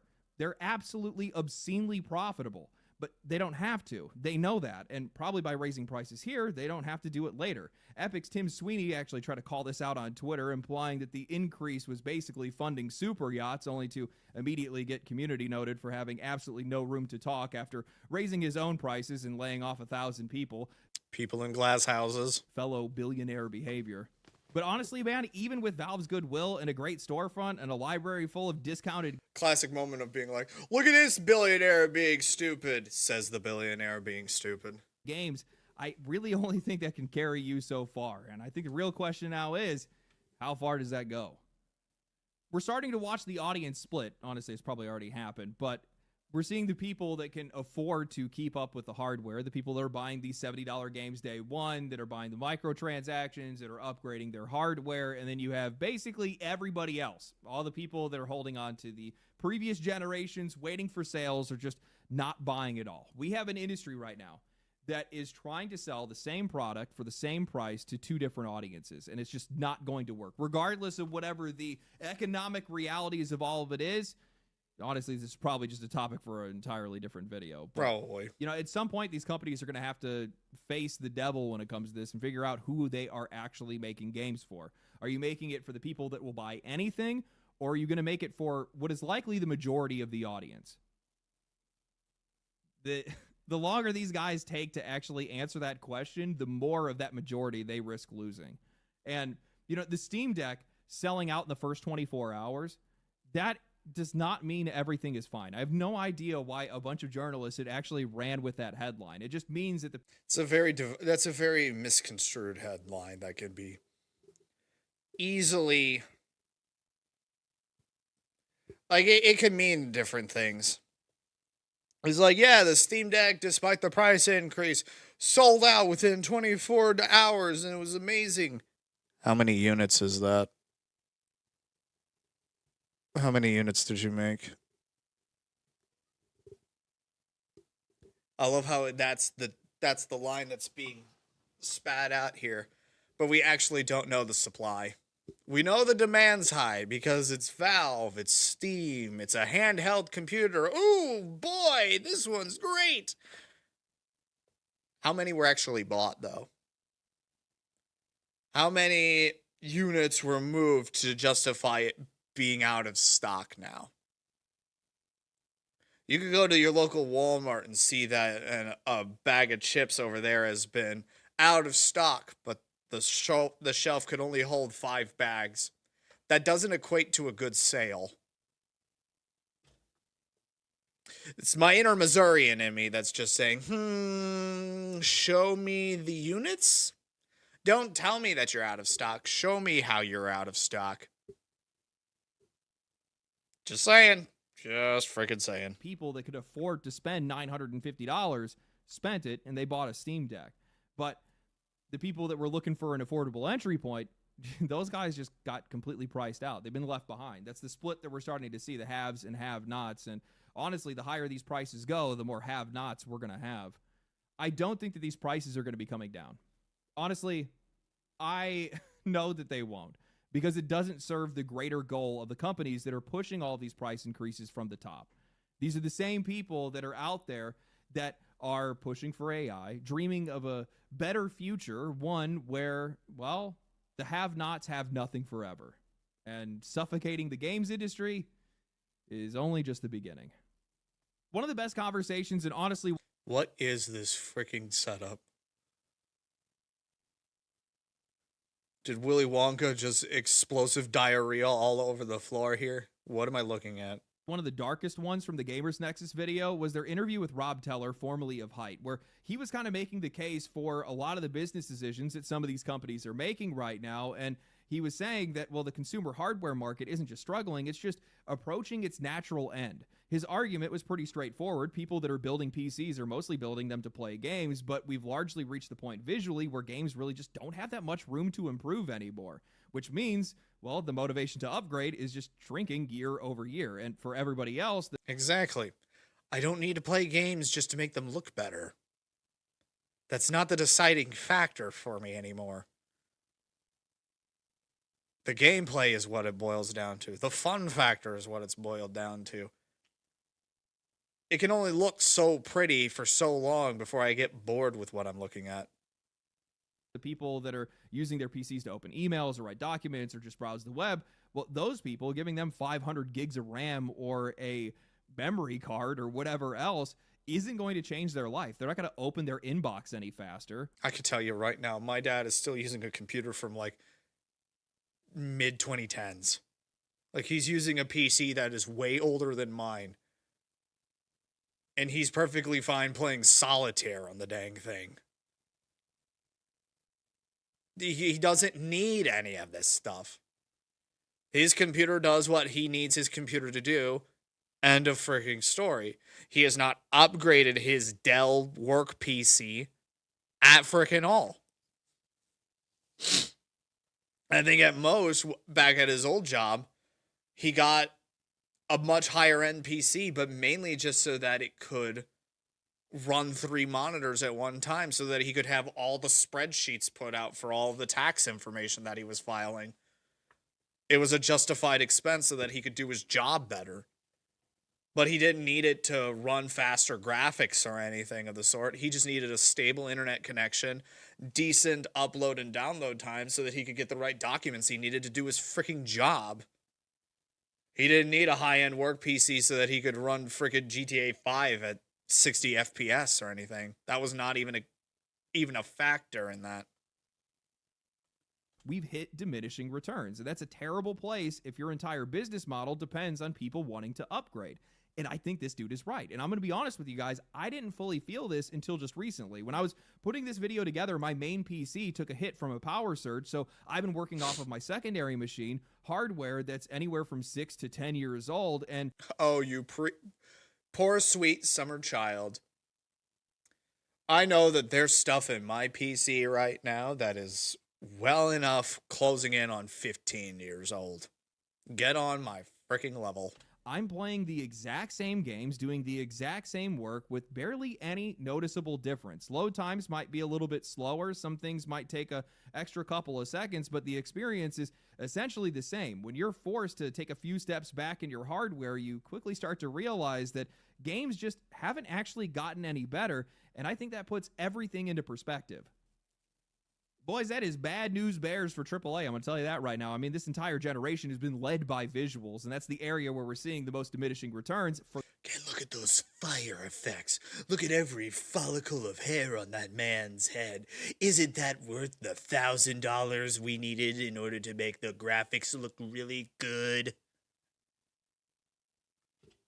No, I still don't want to play God of War laundry detergent over here. The highest prices imaginable, which kind of just puts an expiration date on this entire thing, because like, how much better can games actually look? Do we actually want... Look at all those facial expressions. Isn't it realistic right now? I don't care. Them to look any better. We already have photorealistic games, body cam FPS shooters that look like they're probably going to give you PTSD. I mean, those games specifically, that's the whole freaking gimmick. It's supposed to look like it's shot from a body cam, full on shaky cam and blur effects and everything. Those kinds of games you can sort of get away with because I don't think you're going to be able to experience realistically running around shooting people. And if you do, either A, you're in the military, or B, you need to be arrested immediately. I mean, we already have real life. Most people are playing a lot of these games because they're trying to go somewhere that isn't real, somewhere that's expressive or distinct or something that just doesn't reflect the world right back at them. That's why we see a lot of this pushback over character designs and some of the narratives in some of these games, because people just don't want to have anything to do with that. That's not what they're coming to these games for. And some of the games that we've seen that have reached the most craziest success possible, Tears of the... That's something. Did you see how realistic her hair looks like? Isn't Jean Grey's hair so realistic, but her psychic powers look like absolute dog water? Aren't you excited for this game? No. I'll play Marvel Rivals with its comic book art style graphics because those look more entertaining and vibrant and interesting. Kingdom, Expedition 33, Elden Ring, Silksong, these guys aren't winning because of their graphics. They're winning because they're expressive, because they have something to say. And look at all of his beard hair! Also, because the gameplay is good. Better visuals on more expensive hardware is just not where a lot of these games are living right now. And if players aren't seeing a reason to upgrade, I mean, imagine how little... Look at all of his arm hair! ...reason somebody who doesn't even play games has to upgrade their equipment. I think this is what is driving a lot of this desperation around AI right now. These hardware and software companies, man, they need new customers, and they're just not finding them in gaming anymore. So now they're just manufacturing demand through business-to-business deals and AI agents that are basically these applications that are far hungrier for memory and powerful hardware, and, well, they see infinite growth potential, the same kind of growth potential that they used to enjoy in gaming before it ran dry. But then somewhere along the way, these guys came to the realization that now your ownership of hardware is a limitation to their own growth. The guy that's buying a GPU and keeping it for 6 or 7 years, they're the problem. The person that's going to pay a monthly fee forever. I'm the problem? I'm honored.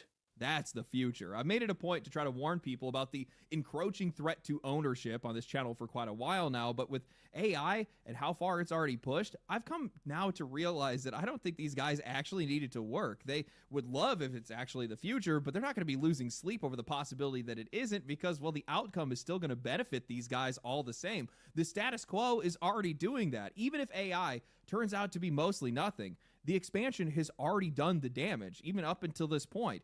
They've driven up component costs, created artificial scarcity, and quietly suffocated the personal hardware industry in the process. I mean, we're already watching that happen right now in real time with the case and component makers that are bleeding out.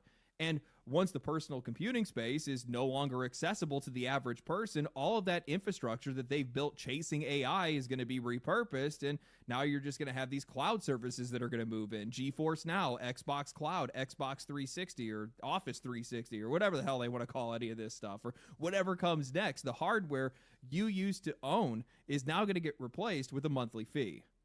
Now, I want to be clear, none of this is happening by accident. Jensen Huang, Satya Nadella, Jeff Bezos, all these guys have been selling this vision from the very beginning. Phones were a revolution. Laptops were a revolution. That's another thing. We've been dealing with this for a long time. Gotta get the next iPhone because it's the next best thing.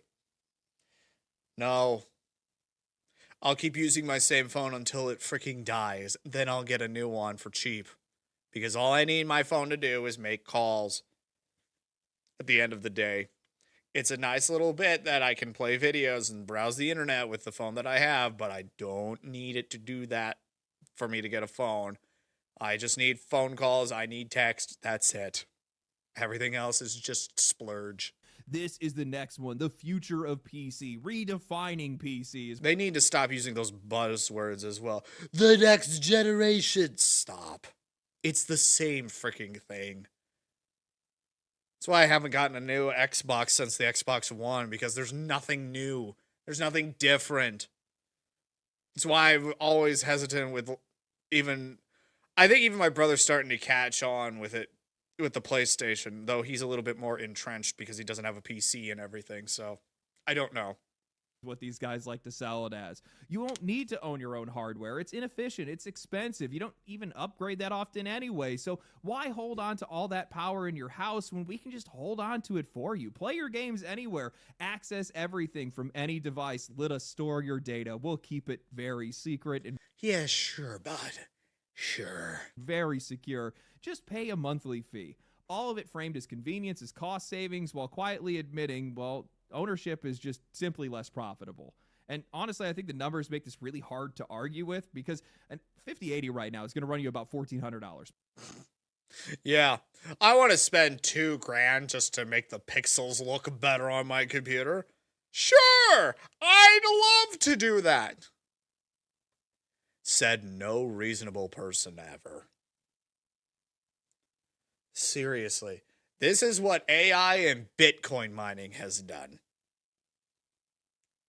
1,300, 1,600, 1,800, 1,400, all of these doing the exact same thing.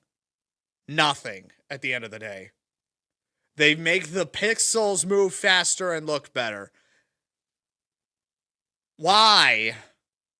Why is it supposed to be so expensive that way? It doesn't make any sense to me. Why is it that this is the hill that they want to die on? Most people are not going to upgrade for 7 or 8 years, maybe even longer than that. The same level of performance on GeForce Now's Ultimate tier, which is a 4080 or 5080 class servers, costs you $19.99 a month, which sounds reasonable until you do the math, which is $240 a year. That's where they get you. Oh, you only have to pay $10 a month starting off, and then we'll bump it up to $15 a month, and we won't tell you. And we'll take the sale away because you're too stupid to pay attention to the fact that you'll actually be paying like $1,000 a year for our streaming service that you'll start to not use anymore and then forget about, and then we've got all of your money. That's why I don't have any streaming plans. I don't have Disney Plus, I don't have Hulu, I don't have anything. I'm still mooching off of the family Netflix account. And even then, I barely use that. You don't need all of these things. And I think people are starting to wisen up to the fact that they don't need all of this. Nearly $1,700 over 8 years, and that's assuming that the price never moves. But every single subscription service in existence raises their prices. Netflix has done it 6 times in just the past 8 years. Yep. The standard plan for Netflix account is now currently sitting at $20 a month.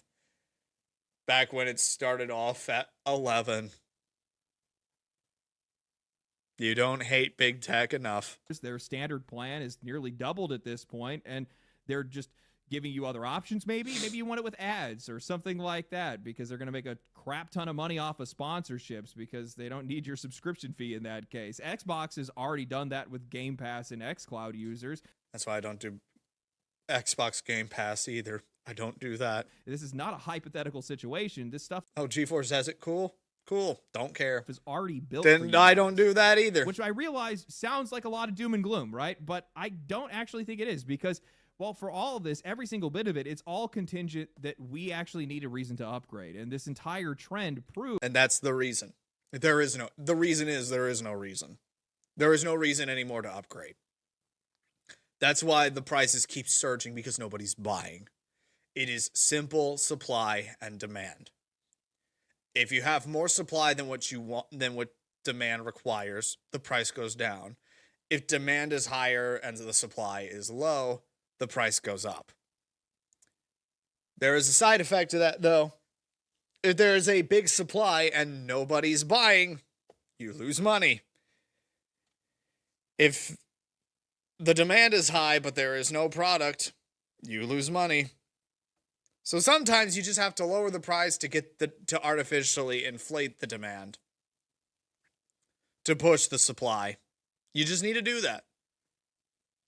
And I would assure you that if you at least drop the price of all of those freaking graphics cards by half, barbaric, I know, everybody would be buying them then. Everybody would. you would run out of supply.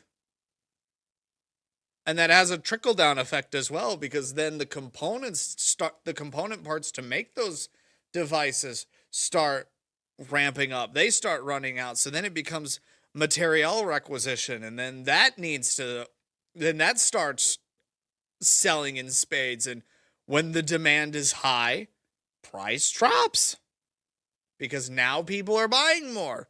You can afford to take the hit because you need the supply now. It has all of these different effects to it. And I really think people just don't look far enough behind them to see how the process works.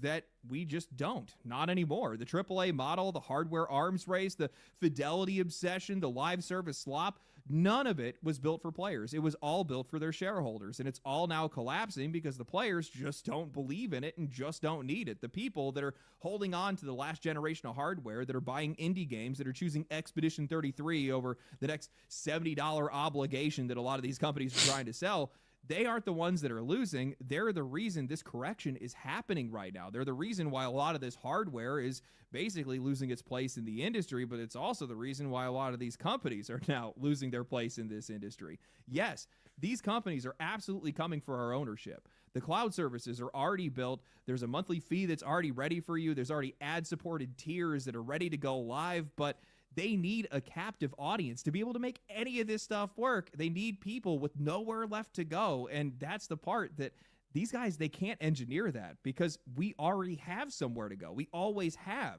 You need software to sell the hardware. The best software in the industry right now is not coming from much power at all. A lot of it could probably run on a machine from a decade ago. These guys built a trap, but then they just forgot that the door was left wide open. What I think is actually going to happen because of all of this is that the economic impacts are essentially just going to force customers to continue to spend less because things are just far too expensive. These Got to get your priorities in order. Companies will then continue as a result to edge out customers even more, making things even more inaccessible, and then eventually and more expensive because your customer base is shrinking, so not many people are buying your product. Demand is going down, which means price goes up because your product is just sitting there. Eventually what will happen is, because if you got fewer people buying stuff, you're going to need to raise the price to justify the cost of everything. It's a delicate balance there. But when you have so many people buying your product, you can do it cheaper because everybody's buying it, because you have a large customer base for it. Well, the hardware industry is going to be forced to resize. They're going to be forced to shrink down to eat costs, so they don't have to pay as many people anymore, so they can still keep their heads above water, and it's just going to keep getting worse and worse and worse and worse. Otherwise, they're going to face extinction. Same thing goes for the AAA companies that are making games because, well, take a minute to think about it. If you guys are spending $300 or $400 or $500 million to be able to make a game, how are you going to be able to justify that when you just do not have the audience to sell it to? These guys are going laissez-faire economics. You'll love to see it in action. To have to spend less. They're going to have to make games for lower end hardware. They're going to have to work towards optimization. I think that's probably the direction that both industries should probably head in, which is stop going for fidelity, stop going for raw power, instead start going for cost per performance, start going for better optimization, start going for better gameplay on the side of games, and that's where they're going to be able to make their money. But the longer these guys take to make those choices, the longer they take to figure out that the customers aren't following them, the more of these companies that are probably just going to fall completely to pieces, if not completely out of the industry, and the more that they're going to be replaced by people that actually understand. It's exactly how it'll work. Indeed. That's why I'm just like, let it happen, right? Let it die. If games look kill the it if you exact must. same, let's say that today, this is it. We're at the peak, right? And games look the same way for the next 20 years. They've looked the same for the past 10. I swear. I have not seen really anything. The biggest jump in quality that I've ever freaking seen in a video game was the Xbox 360 level. That was as crazy amount of tech increase that I've ever seen. And it's all been downhill from there. I'd be completely fine with that. I wouldn't have any problem with that. I think games look incredible today. Most of the games that look like absurd or trying to look absurd aren't even worth your money to begin with, but some of the good games that actually are worth playing that still look pretty good, yeah. You see a Resident Evil or a Pragmata or something, yeah, dude, cool. Keep it just like that. I don't need to go any further as long as these games continue to play well. Don't let anybody tell you that we are the ones that need to meet any of these companies halfway. They're the ones that need to meet us where we are. Simple as that. If these guys want to keep pressing forward, it's their fault for not looking behind. Mm-hmm. You know, every single year I try to go through all the games that I play and see, in a year, what games did I play? And last year, just like the year before that, it's like 80-20 older games and indie games to AAA games. I mean, I've been getting back into Elite Dangerous. You guys had seen that, like the last stream that kind of bogged out and everything. I've been playing that getting back into that for a while, and that game came out over 10 years ago. And it still freaking holds up, because it's fun. Fun first and foremost. It looks amazing on the side, but it's still fun, and that's at the end of the day what matters. And that's a trend, mind you, that has been talked about in this industry for the past couple of years. And it's a trend that while they're talking about it, they're not really discussing what it actually means. They're the ones that keep moving forward. We're the ones that are just kicking it and watching these guys just fly right off a cliff. It's an excellent show, I'll tell you that. Mm-hmm. The market will self-adjust eventually. Yep. Anyway, hope you guys enjoyed the video. If you guys did enjoy the video, like the video, subscribe to the channel, follow me on Twitch, follow me on Twitter. I'm going to Summer Games Fest this week, or at least the play portion. I thought I was going to go to the main show, but I don't think I'm going to be able to get into that. Don't worry, you weren't missing out on anything, bud. You were missing out on the slop, as per the usual. Hot take, GTA 4 is better than GTA 5. Here's an argument that you could make, Chronic, if anyone is like dissuading you. They'd be like, GTA 4 has the online component, it looks beautiful, you can do this and the other thing. And then you could just stand there, arms full, and be like, can you run a car into a swing set and glitch the hell out for funsies? No? Thought so.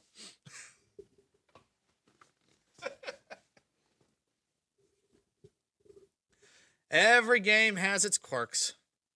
But nobody remembers a video game just because of how well it looked. They always remember the gameplay, not how the game looks. Alrighty, speaking of gameplay, it's time to play a game! I'm curious how I'm going to be able to adjust having both the how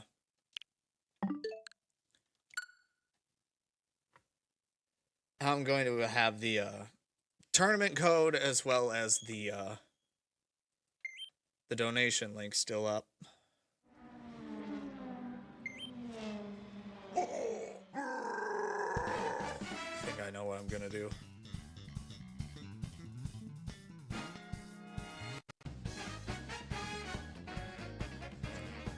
I'm gonna unpin it for now.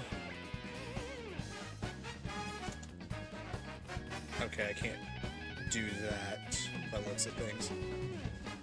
So I will do the next best thing.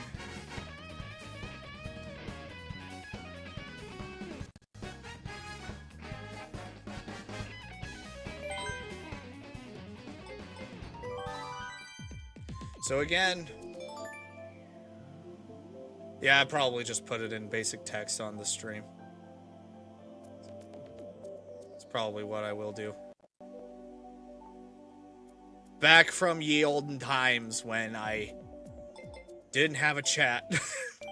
So just remember though, guys, don't join in until I have joined in. 'Cause I gotta get this whole thing sorted out real quick.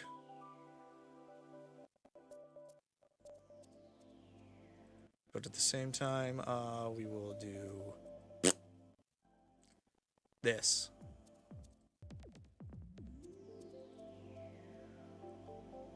Yeah, I'll just have to do a text space. Just float it right above my head or right next to me.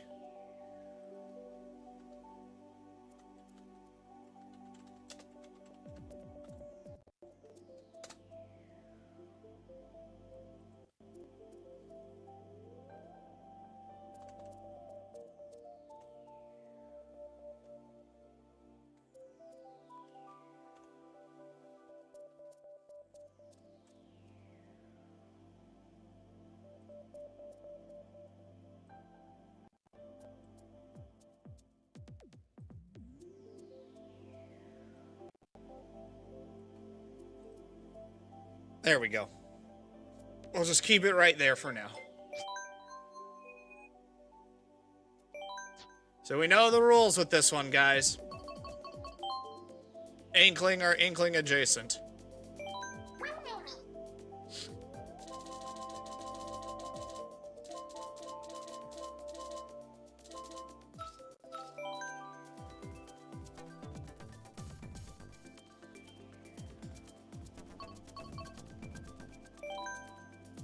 I have absolutely no freaking idea what sort of, actually, we'll put this right above my head instead. Thank you for the $10 there, Spark. Much appreciated, bud. The rules are crazy, I'll say that. We'll see. We shall see. I'm gonna need to get some water too. We're running low here.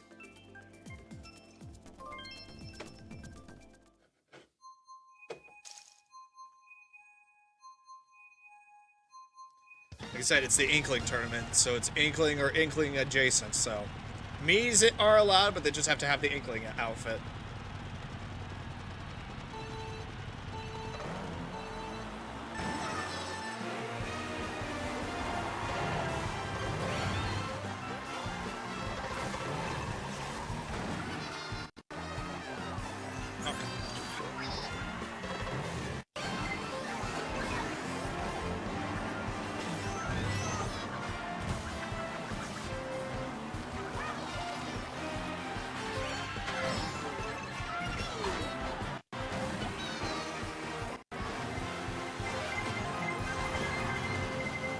Jeez.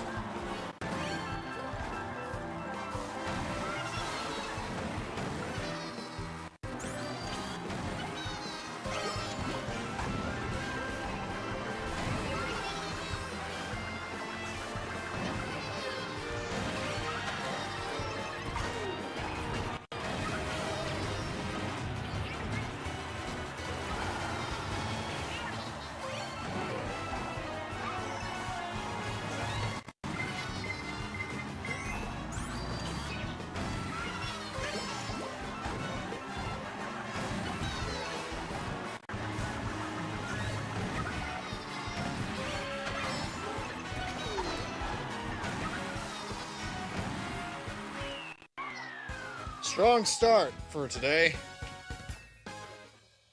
Strong start for today.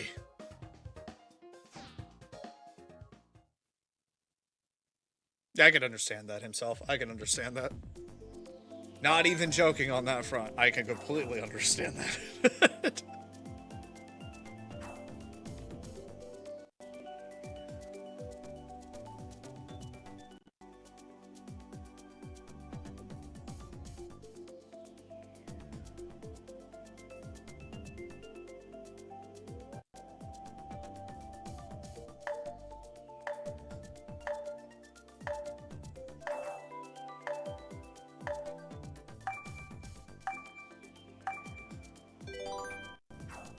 I would say Blue Pursuit is allowed. That's just the squid form for the Inkling.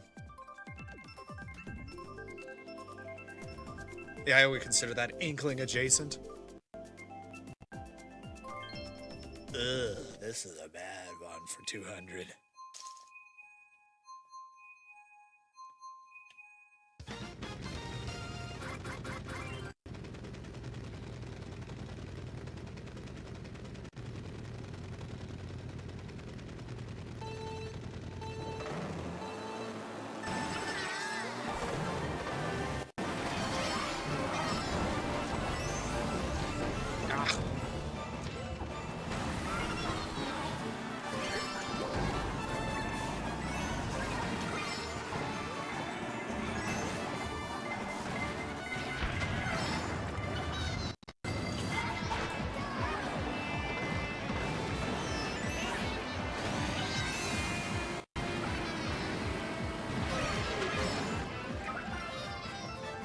Had to look away because I had something in my eye.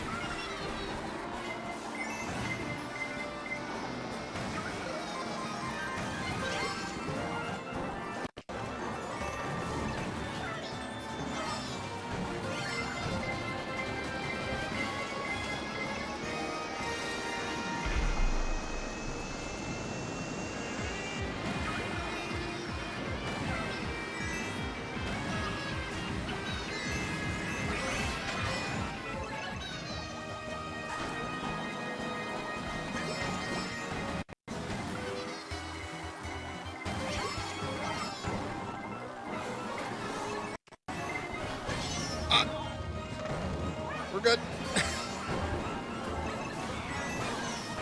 Ah! Ah! Ah! Not good. We're not good anymore.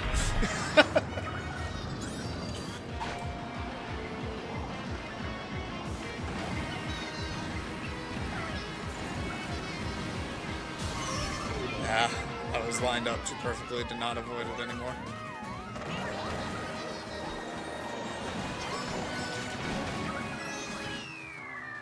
Yeah, that was a bad third lap for me. Got double shocked within 5 seconds and then ran into somebody's shell that was lying on the ground. Yeah, there was nothing I was going to be able to do after that. Oh, there we go. I don't know if the mic picked that one up, but that felt good!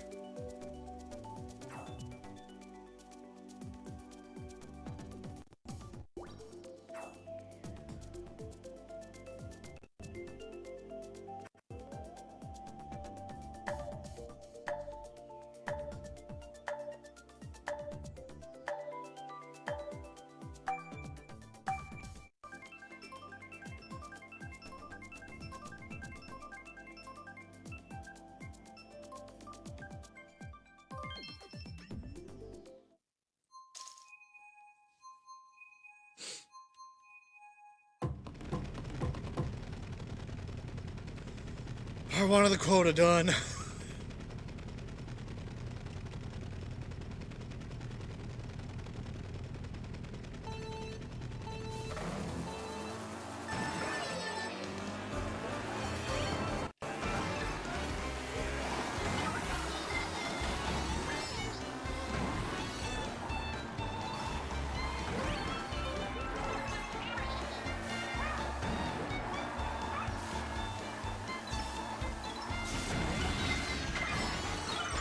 Oh, so close. Almost made it.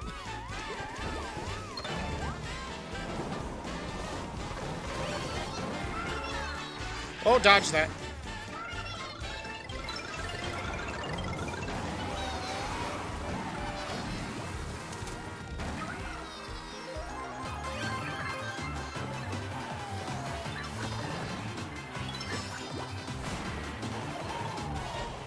Ah.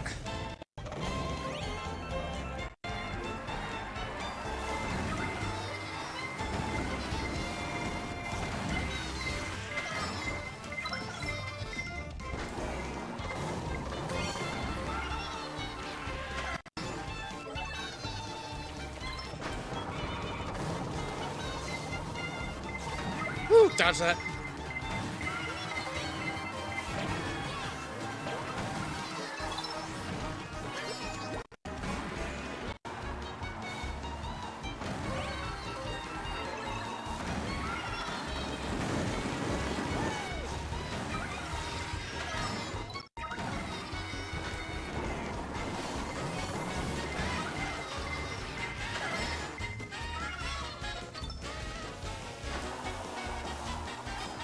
Ah, in the dirt.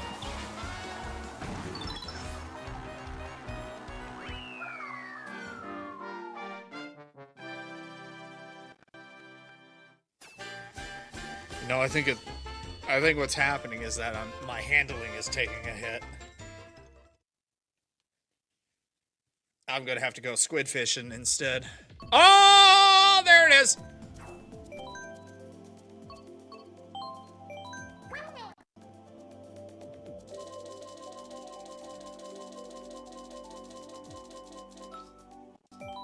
Squid in a boat with a squid in it.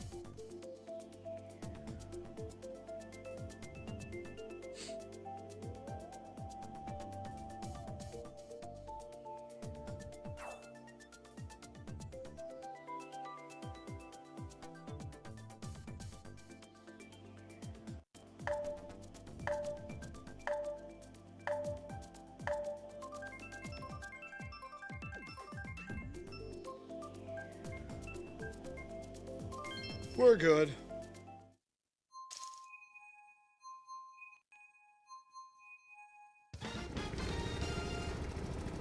Let's see if squid in a boat with squid in it will be good for me.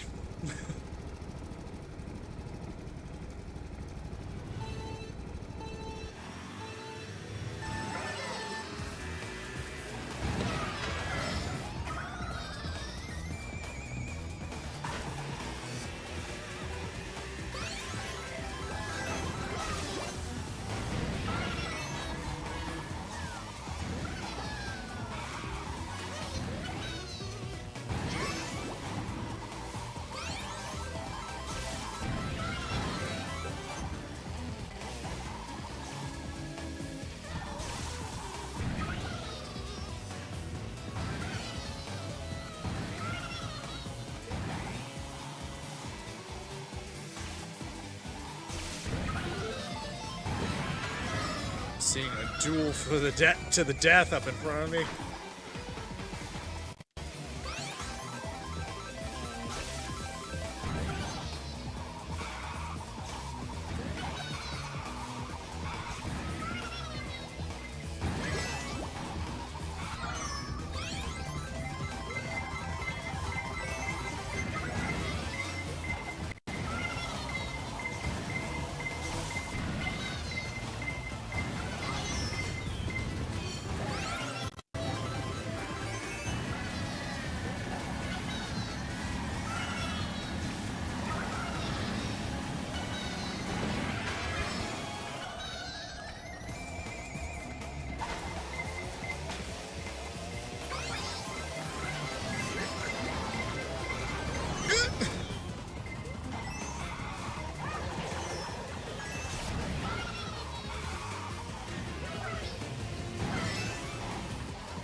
Ah, cleared in time.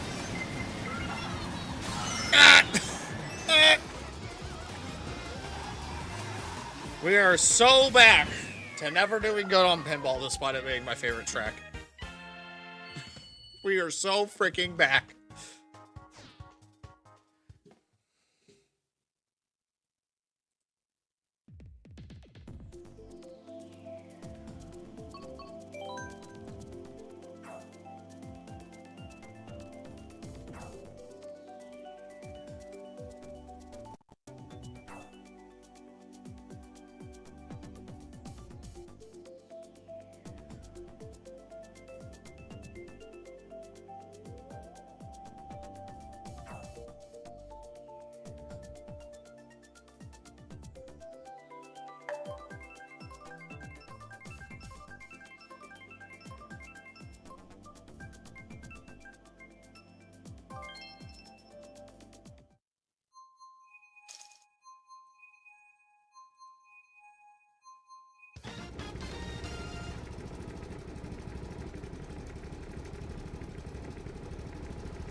I won't say that was a bad run for me.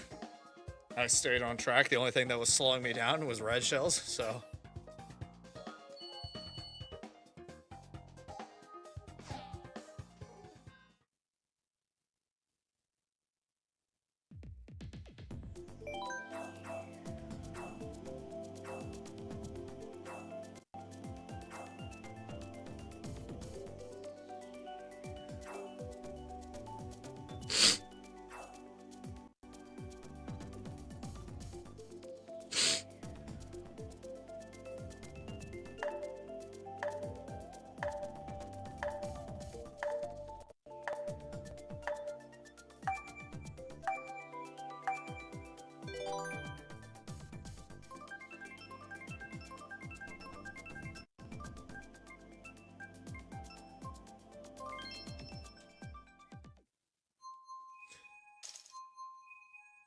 Let's be civil in chat, guys.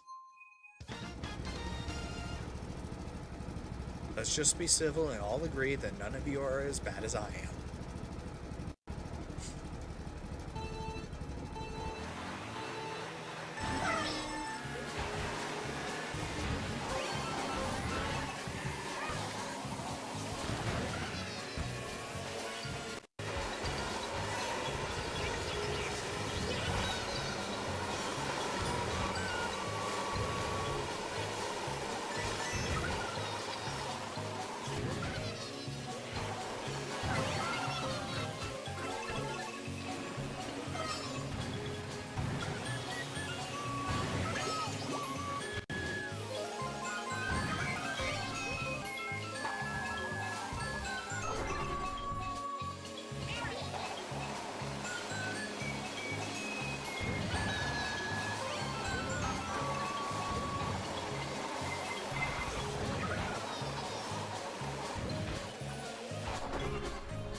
Okay, somehow I hit the red shell in front of me when it was coming behind me. Cool game.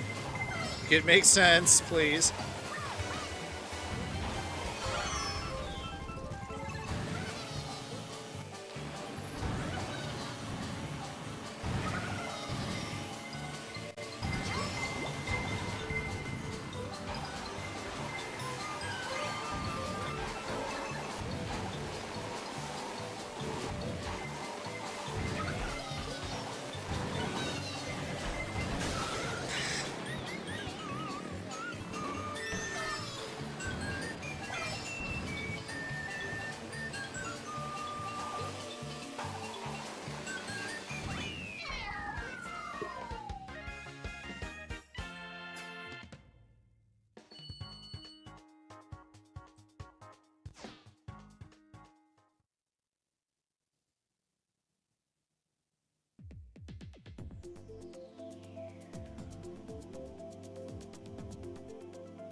Oh, come on, game.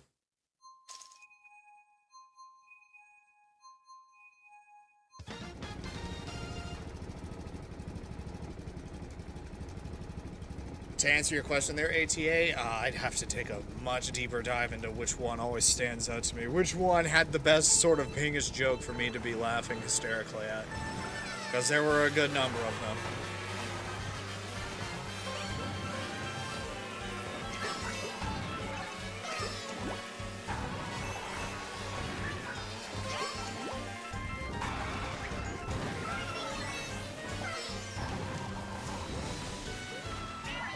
Oh, why'd I do that? Where is my honor?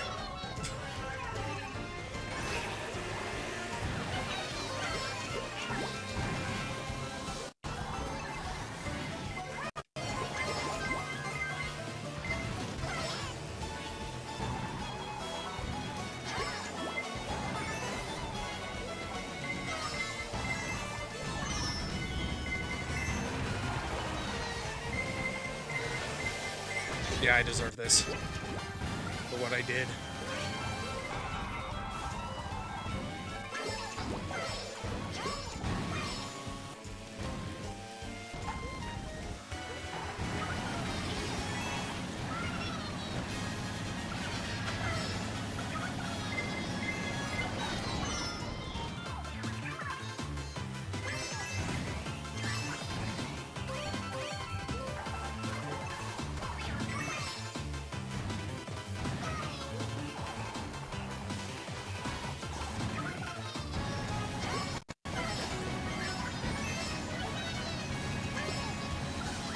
I deserve that entirely.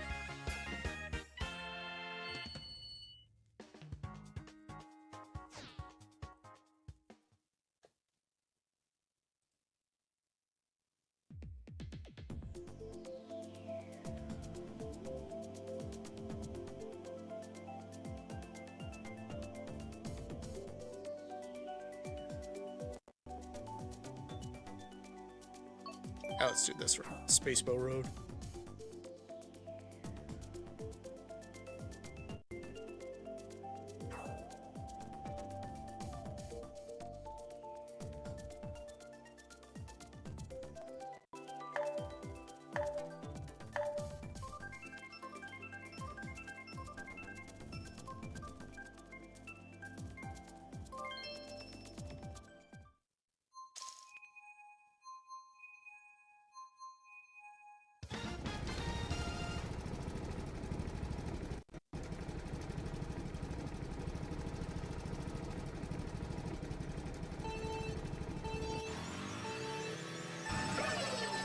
At least I admit when I break my own honor code. And then accept the punishment, the lickings that come from it.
And because I honor myself with that, admit when I'm wrong, I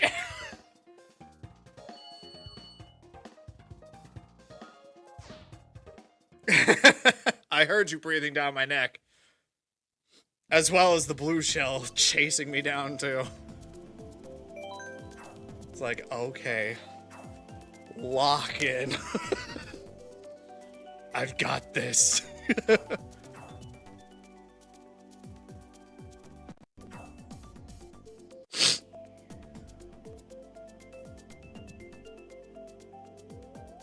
Well, I've been if anything, okay, you kind of bring up something that I've been thinking about.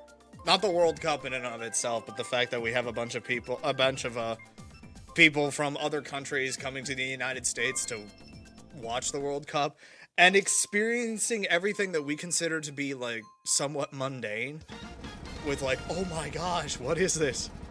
Like one I remember is some guy experiencing Buc-ee's for the first time and it's like he found the promised land or something. Like, yeah, this is Buc-ee's. It's crazy. Something that we consider so mundane, and it's just like, yep, this is just our life. Welcome.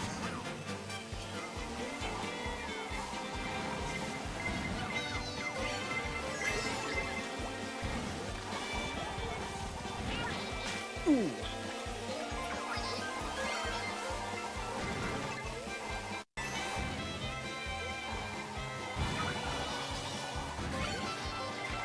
God.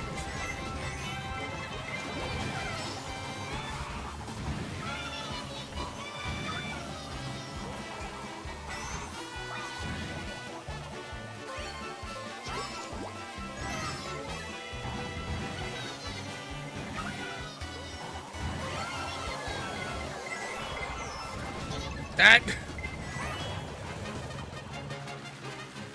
And for that one win, this is what I get. I don't care.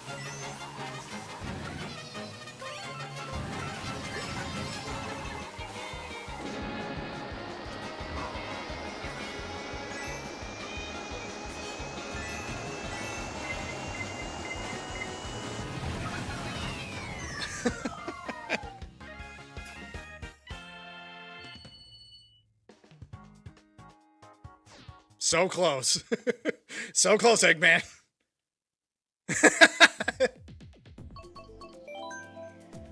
Why don't we keep it to the desert?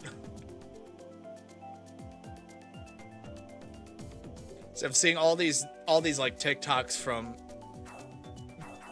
I don't want to say the term foreigners because that's kind of a bit derogatory, but like all these football fans from Europe that are coming over to America and being like, oh my gosh, this is so wonderful. And it's just like a freeway overpass or something. And I'm like, what's there to be excited about? And they're like, Costco hot dogs, this is amazing. And I'm like, mm-hmm. It's something, all right.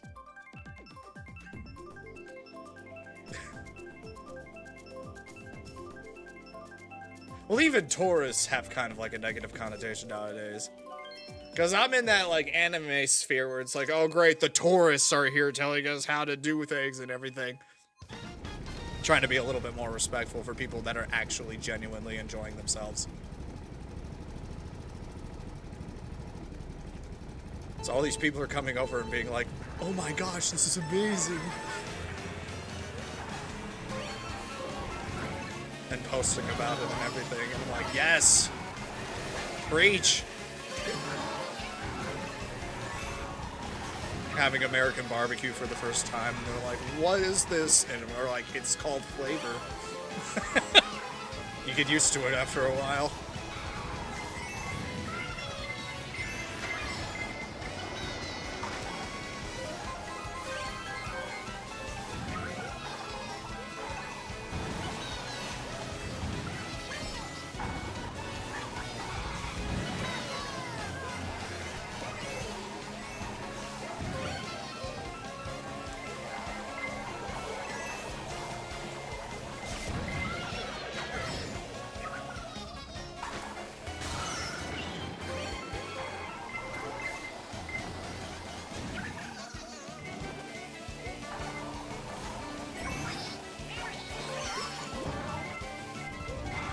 Didn't want to work today, I see.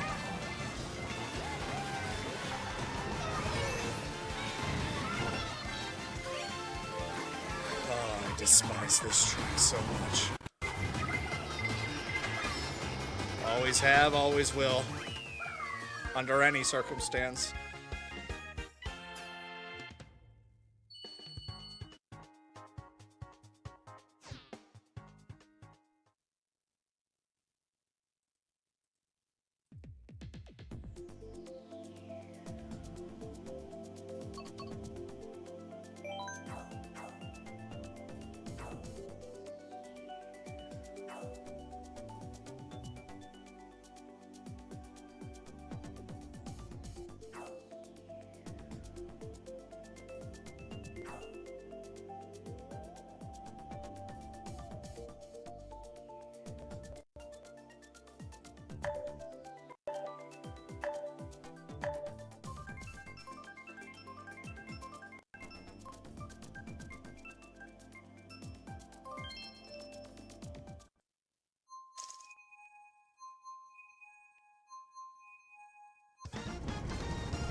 jeez.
Close one there, Inkling. Close one.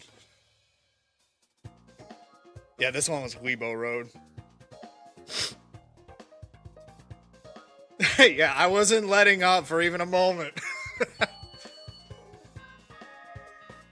I had to make a critical brake check just so I wouldn't fall off the track, so that you took that opening and went for it. But again, I wasn't gonna let you off easy. Probably Boo Busters is up there. It is definitely up there as far as one of my favorites.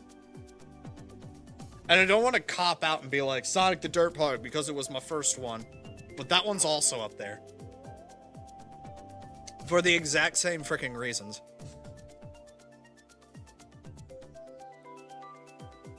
Oh yeah, every country has something to be proud of. Abso-freaking-lutely. It's all a matter of perspective of what it is that you're proud of.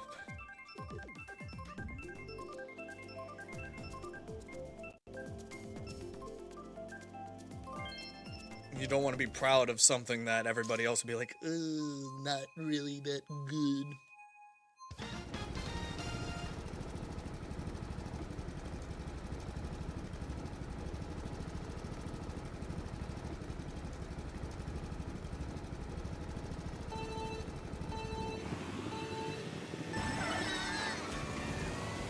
But I just find it funny, that one TikTok of those guys going to Buc-ee's for the first time, you're like, oh my gosh, this is amazing, and I'm like, it's a gas station.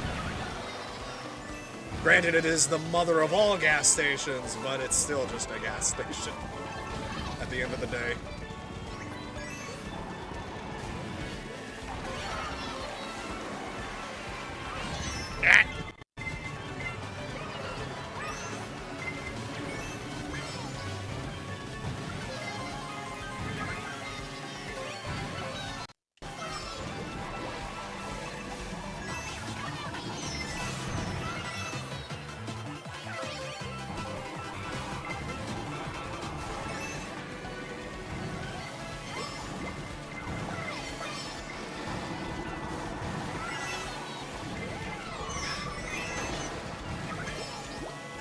So much is happening!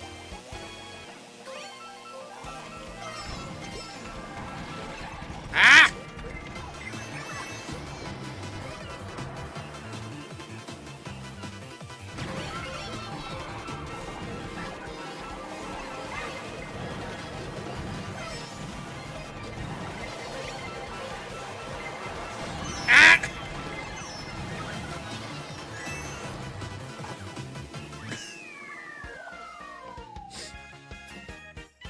Thought you don't watch TikTok. Well, they pop up on Twitter every once in a while, and they still have the TikTok logo and everything, so it might as well be.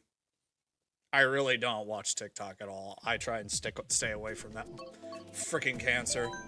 So I go to the adjacent, which is just basically the occasional YouTube short and whatever pops up on freaking X. But at the end of the day, it's still a TikTok so that you know exactly what kind of video you're getting yourself into. Vertical format and short as hell. Or I guess technically there, vertical format.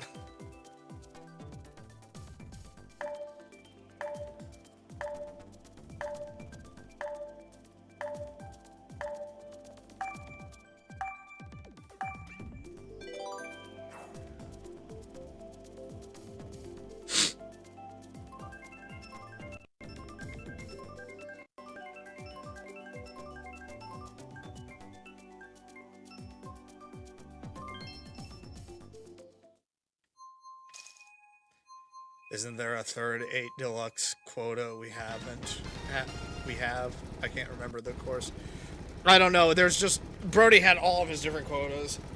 As far as mine is concerned, we got Pinball, we got Yoshi's Island, and I got a win. So my quota's done for today.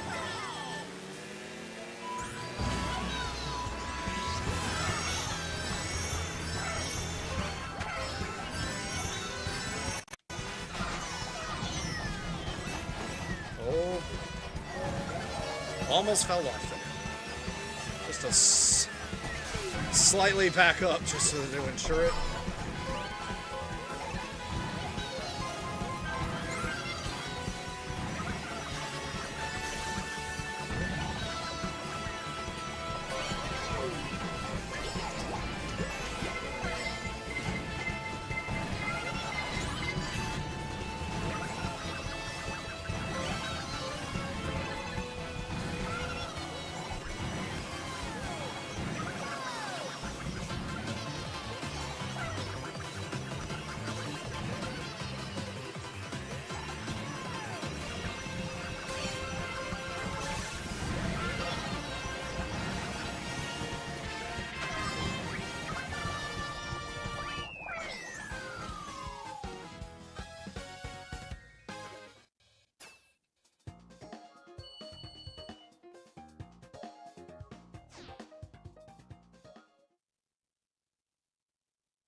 Let's try the summit again.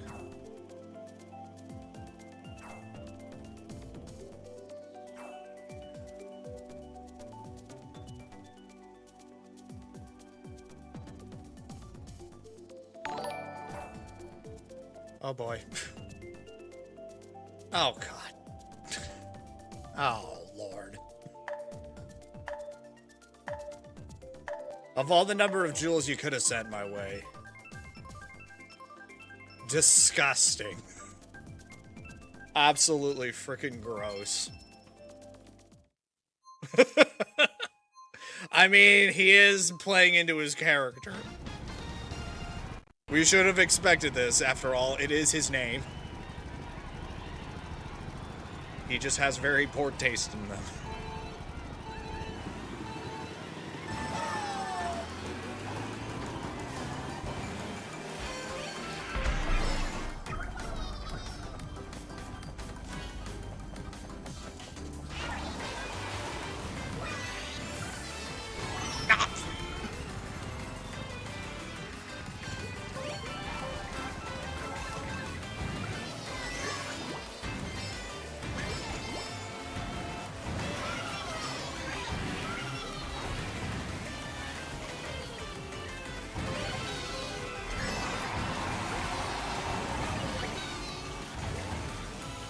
Right, the half pipe is broken in 200cc, don't do it.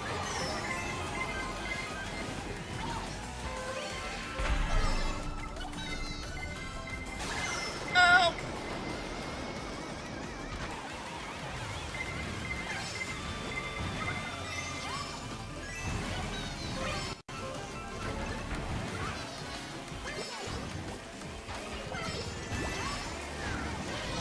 Oh, jeez.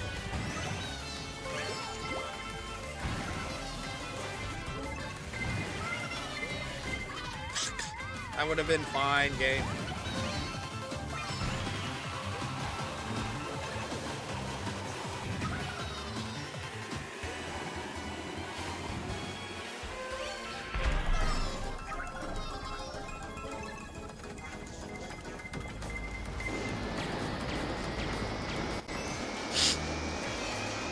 Triple shot.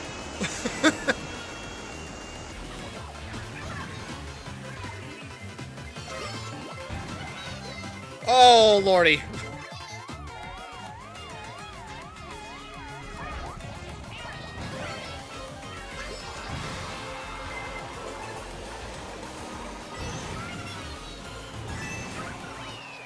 Yeah, mistakes were made there on that last turn.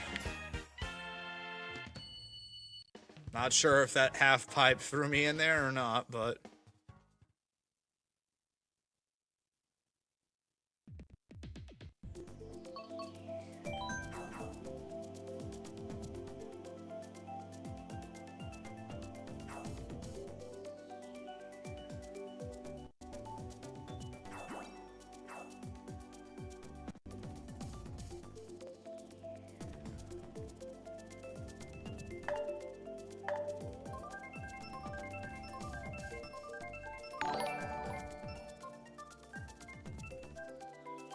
Okay, that's a bit better.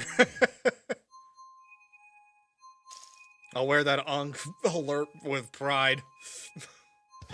I'm a man of my times. I'm a 90s kid, and I refuse to change with the coming times.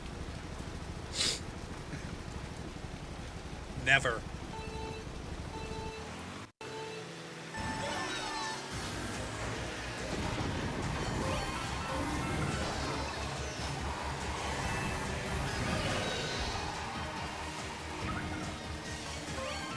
I've taken the test. I am very much of an Unk material.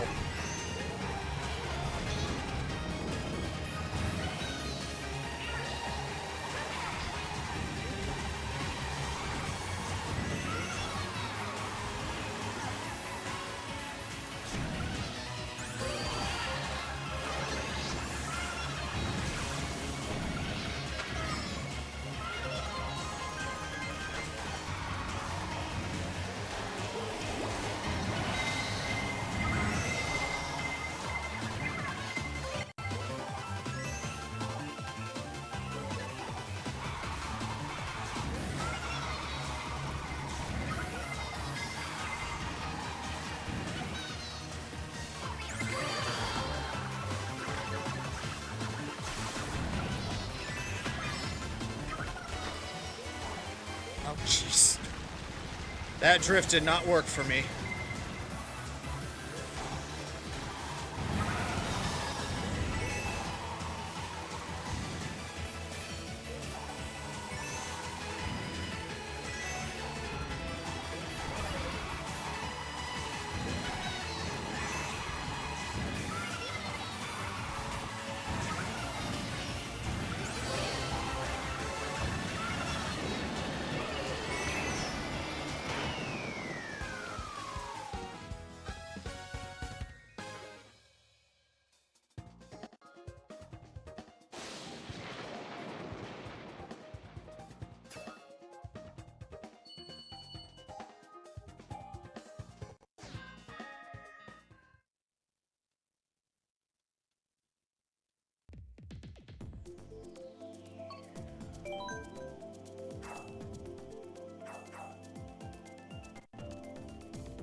thing I braked there, and England took that red shell for me instead. Thank you, bud.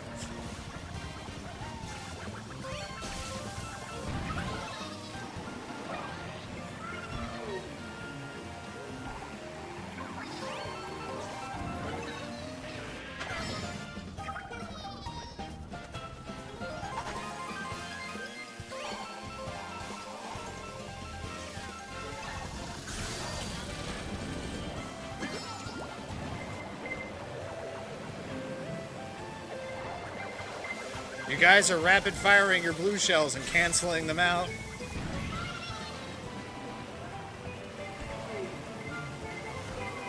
There can only be one blue shell on the field at any given time.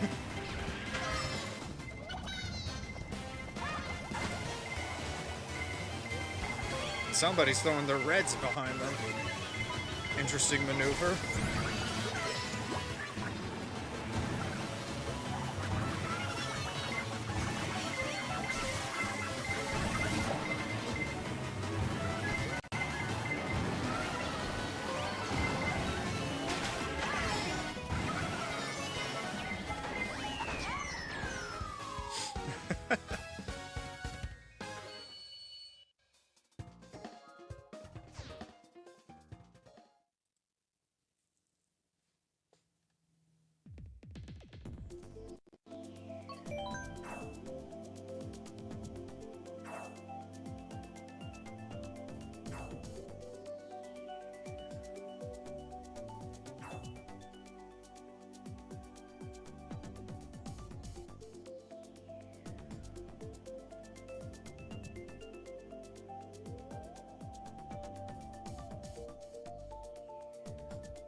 When was the last time we got Coconut Mall?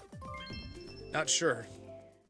It's been a hot minute, but we haven't gotten it today. I can at least guarantee you that.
Oh, didn't even see that until too late.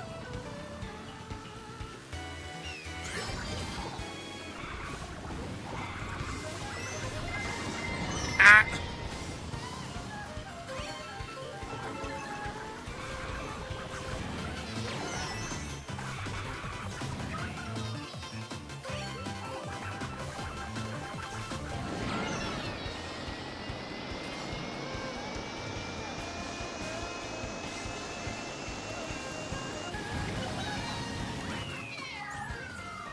Whew, that was bad.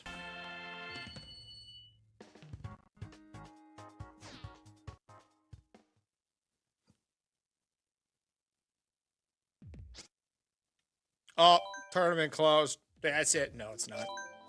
Just hop right back in, guys.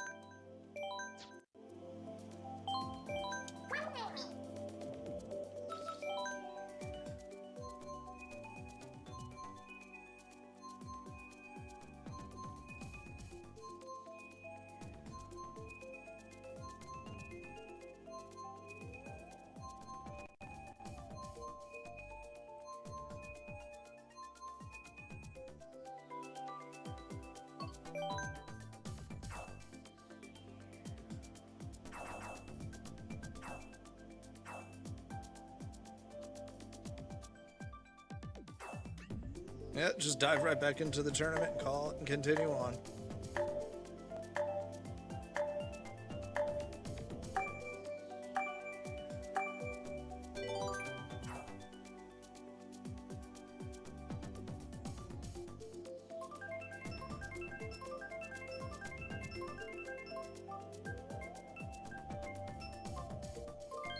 We get the gorge! Oh my gorge!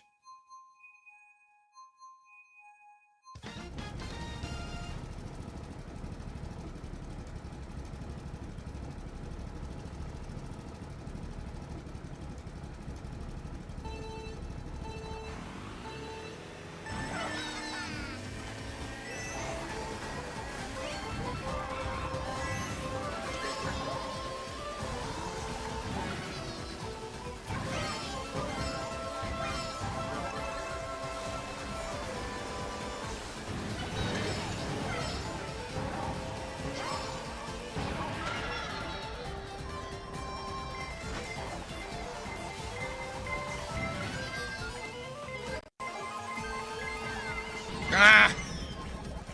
Perfectly placed.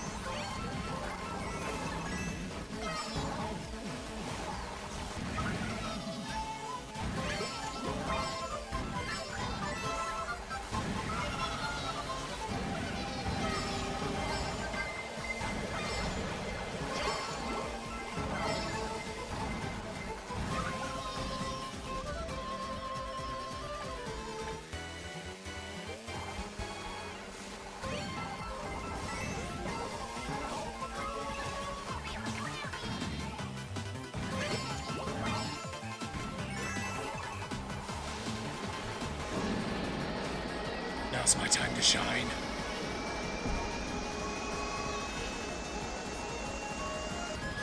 Yeah! Damn it, so close. So freaking close. That would have been funny.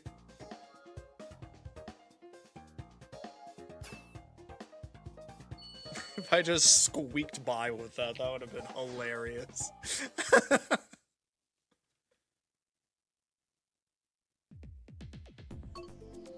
There was nothing that could possibly stop me except time and space.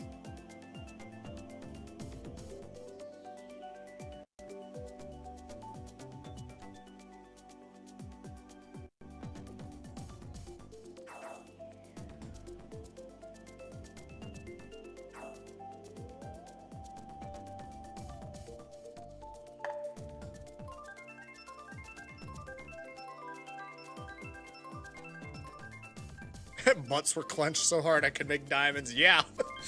It was just like, oh lord, he coming.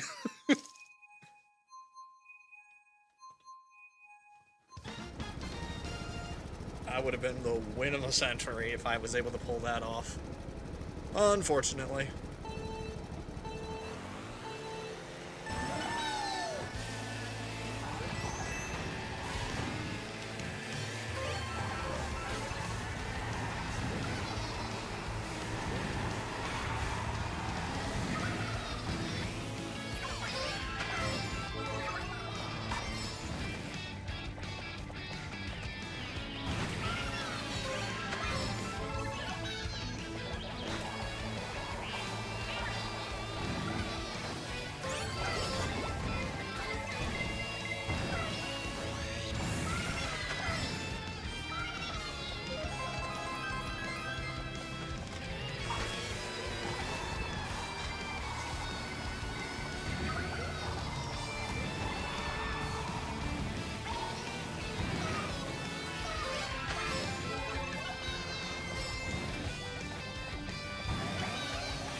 Oh, there it goes.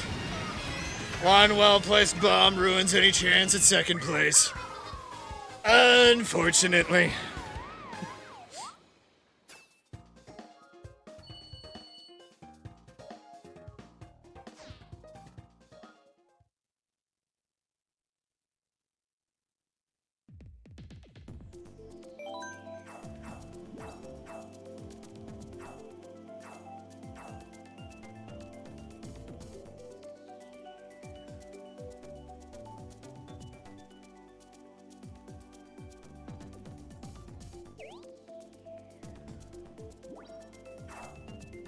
Do what you gotta do, Subspace.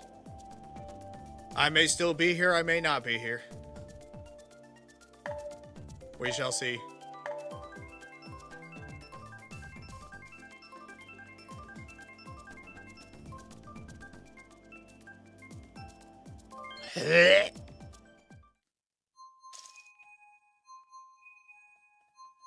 Gross. Gross freaking track.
Oh god.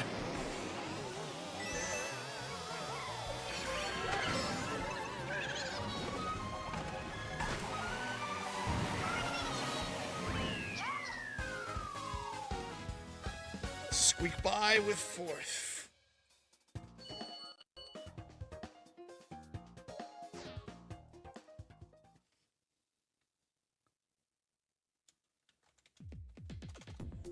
Oh, there's Coconut Mall. Let's reset that counter, shall we?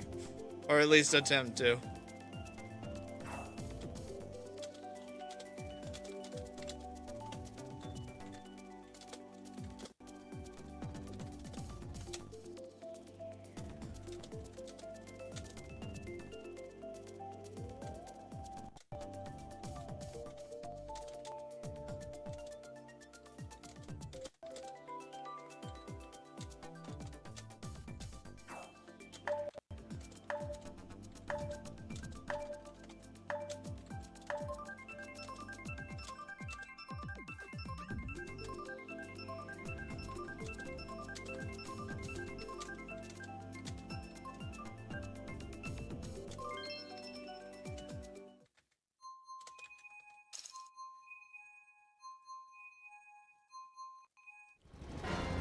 But we still don't get it. We get Mute City instead.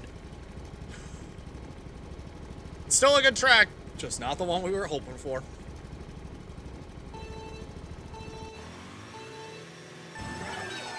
We're not mauling right now.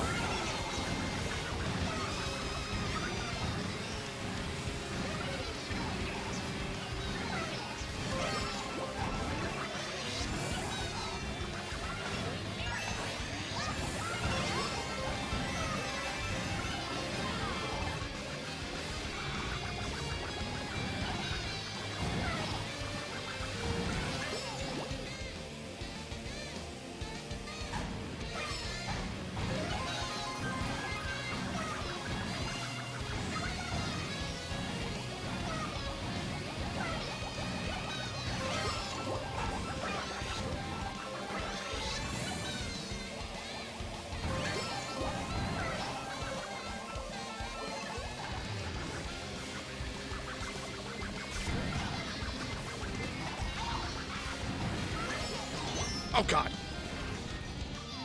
I don't even know what hit me there. Ah! I know what hit me there.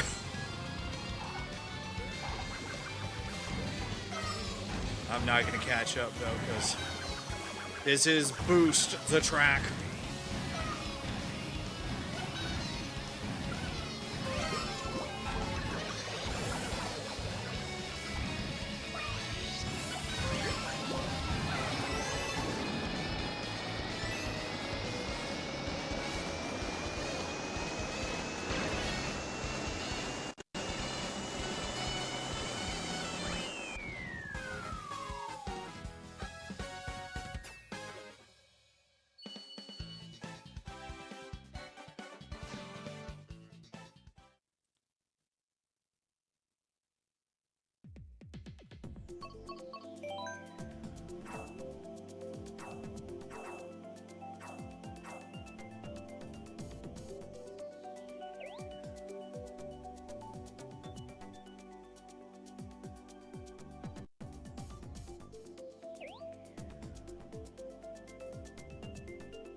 I think I got a handful more races in me. And I'm gonna have to get some food.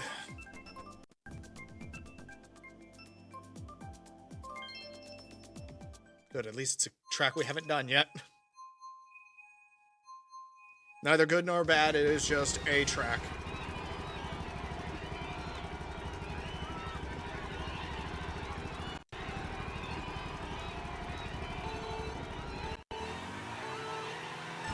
Like I said, probably a handful of subspace.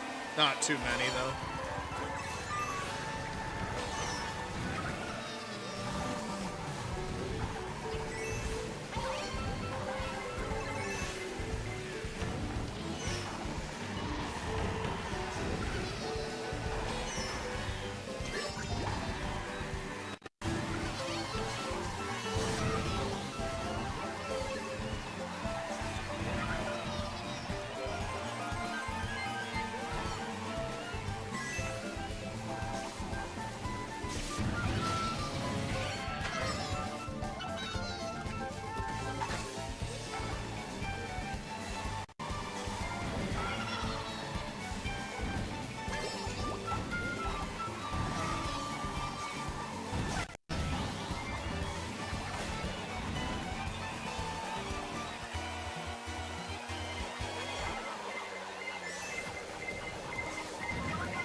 Almost had that. I held first for so freaking long, and then one bolt ruined everything. Damn. I had such a commanding lead, too. Damn.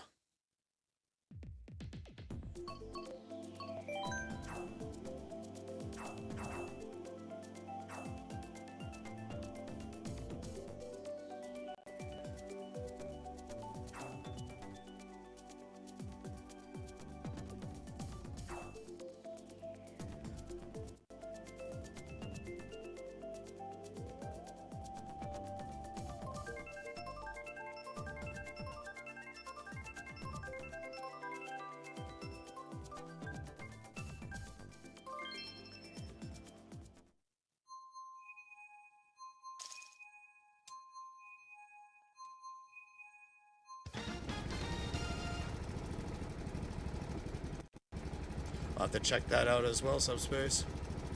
I thought I saw that in, like, the recommendations.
was just gonna have to take that hit.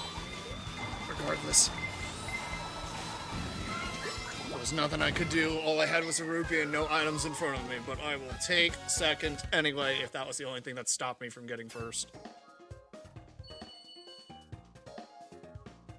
I am all for that.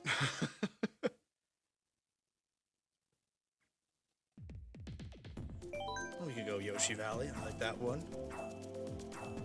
That's a good track.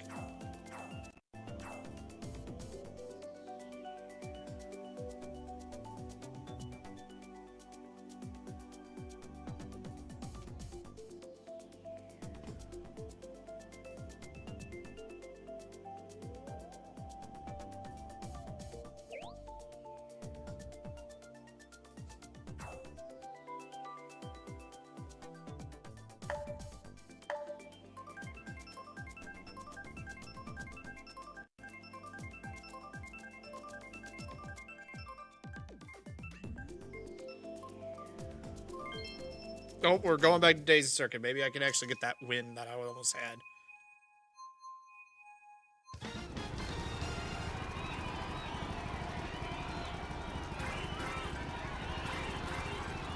Or at least do better.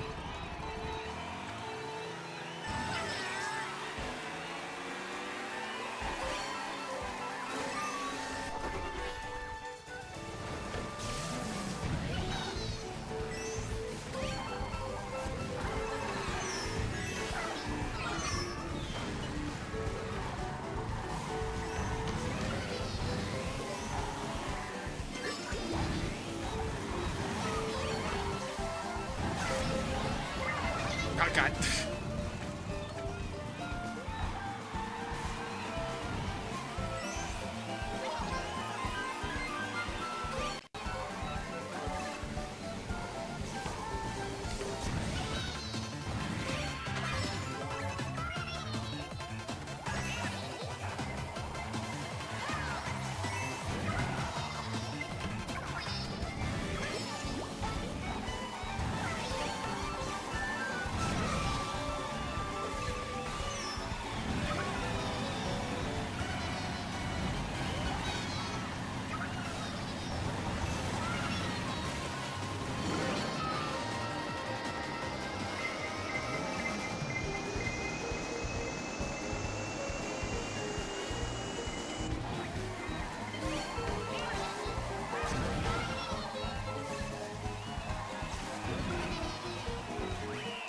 Much better. And you notice I had 2 red shells in the back pocket, and I chose not to throw them behind me. Because I'm not that kind of guy. Hey, none of mine hit you. My hands are frickin' clean. How was Subnautica 2? It's good so far. It is very good. Mine, Raz, and I have been playing it together, and I've also been doing a little bit of solo work just to figure out what's all on the up and up with it, but I've been having fun with it.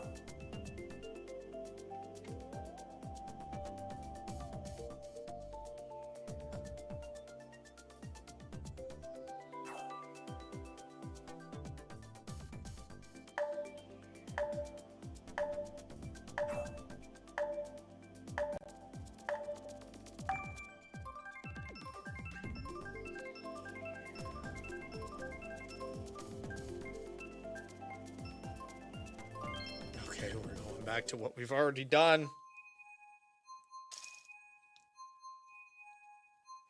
I does not understand why we're still doing tracks that we already did and why there is a monkey in our squid racing game. You think the Ocarina of Time remake is going to have voice actors? That I'm not entirely certain, but I know for one thing, Link's still going to be mute as shit. And given the fact that, it's not like a set in stone, naming convention, like you can name yourself anything that you want, the answer is going to be no. Because how are you going to get voice lines for a customized name? So no, it's all just going to be text on screen. Now that I think about it. If there's a custom name, no. It's gonna be just text on screen, maybe a few little warbles here and there, but no actual voice work. I am all over the freaking place right now. Then again, this is Dragon Gyp's Way, so on 200. I am naturally gonna just be all over the freaking place.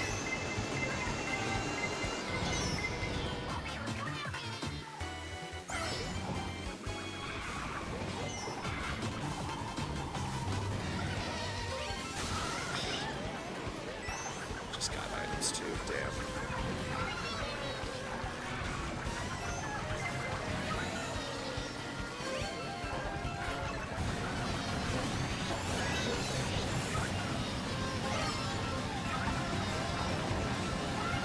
Oh, I'm up on above the track. Okay. I think we got 2 more in me, and then I'll have to call it. We've gone 3 hours right now, and I'm feeling it. I'm feeling it now, Mr. Krabs.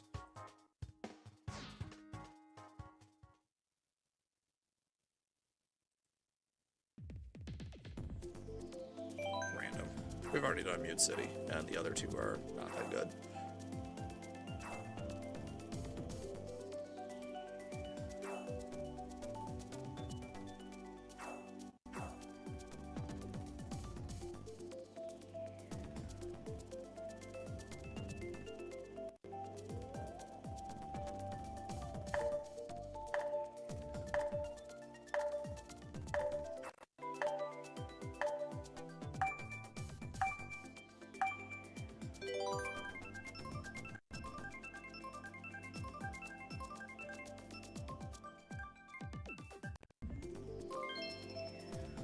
Music Man. Music Man track.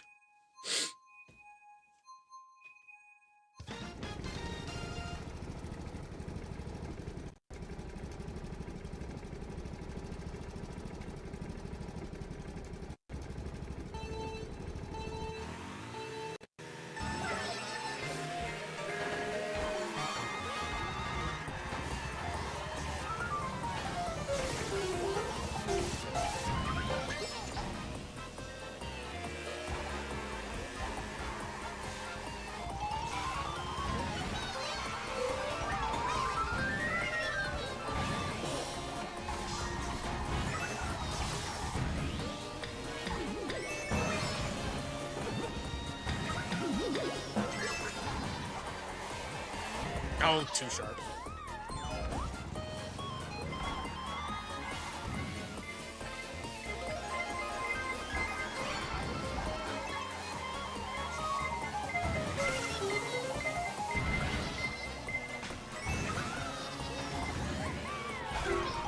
Ah, both of us went off subspace.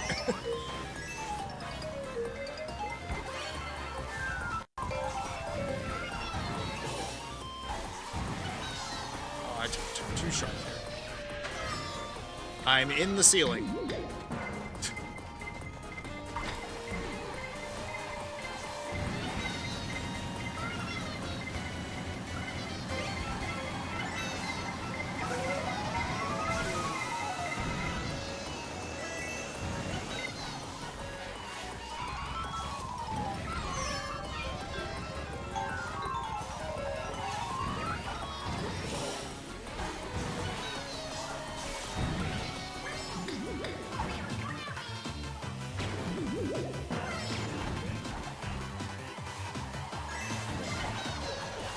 Oh shit. Anyway.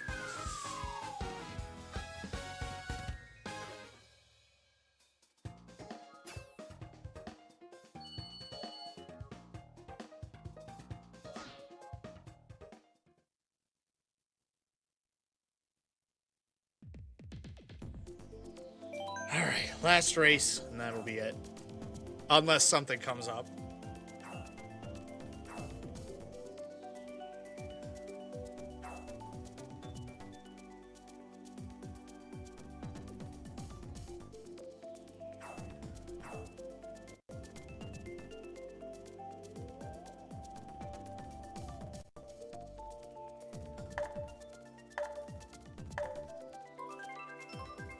You love your ice tracks, Subspace. You absolutely love your winter ice snow tracks. And you get it anyway. Horrifically out of season. But here we are.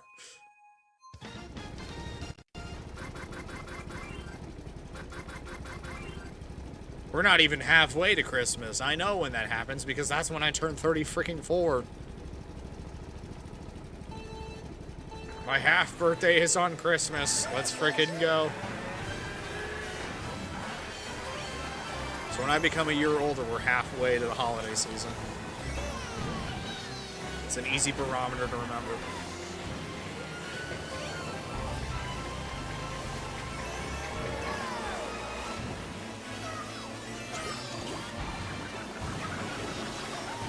Excuse me.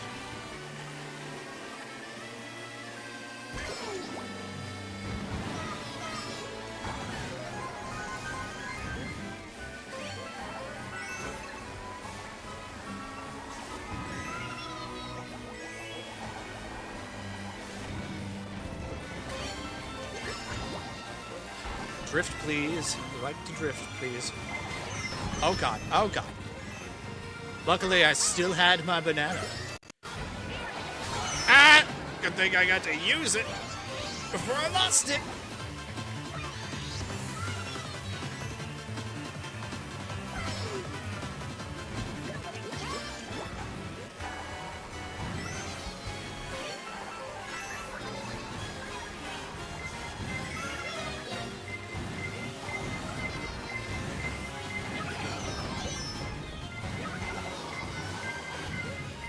Oh god.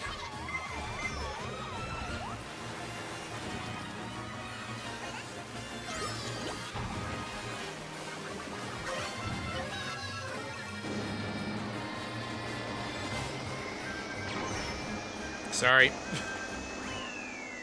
Abysmal, but it is what it is, unfortunately.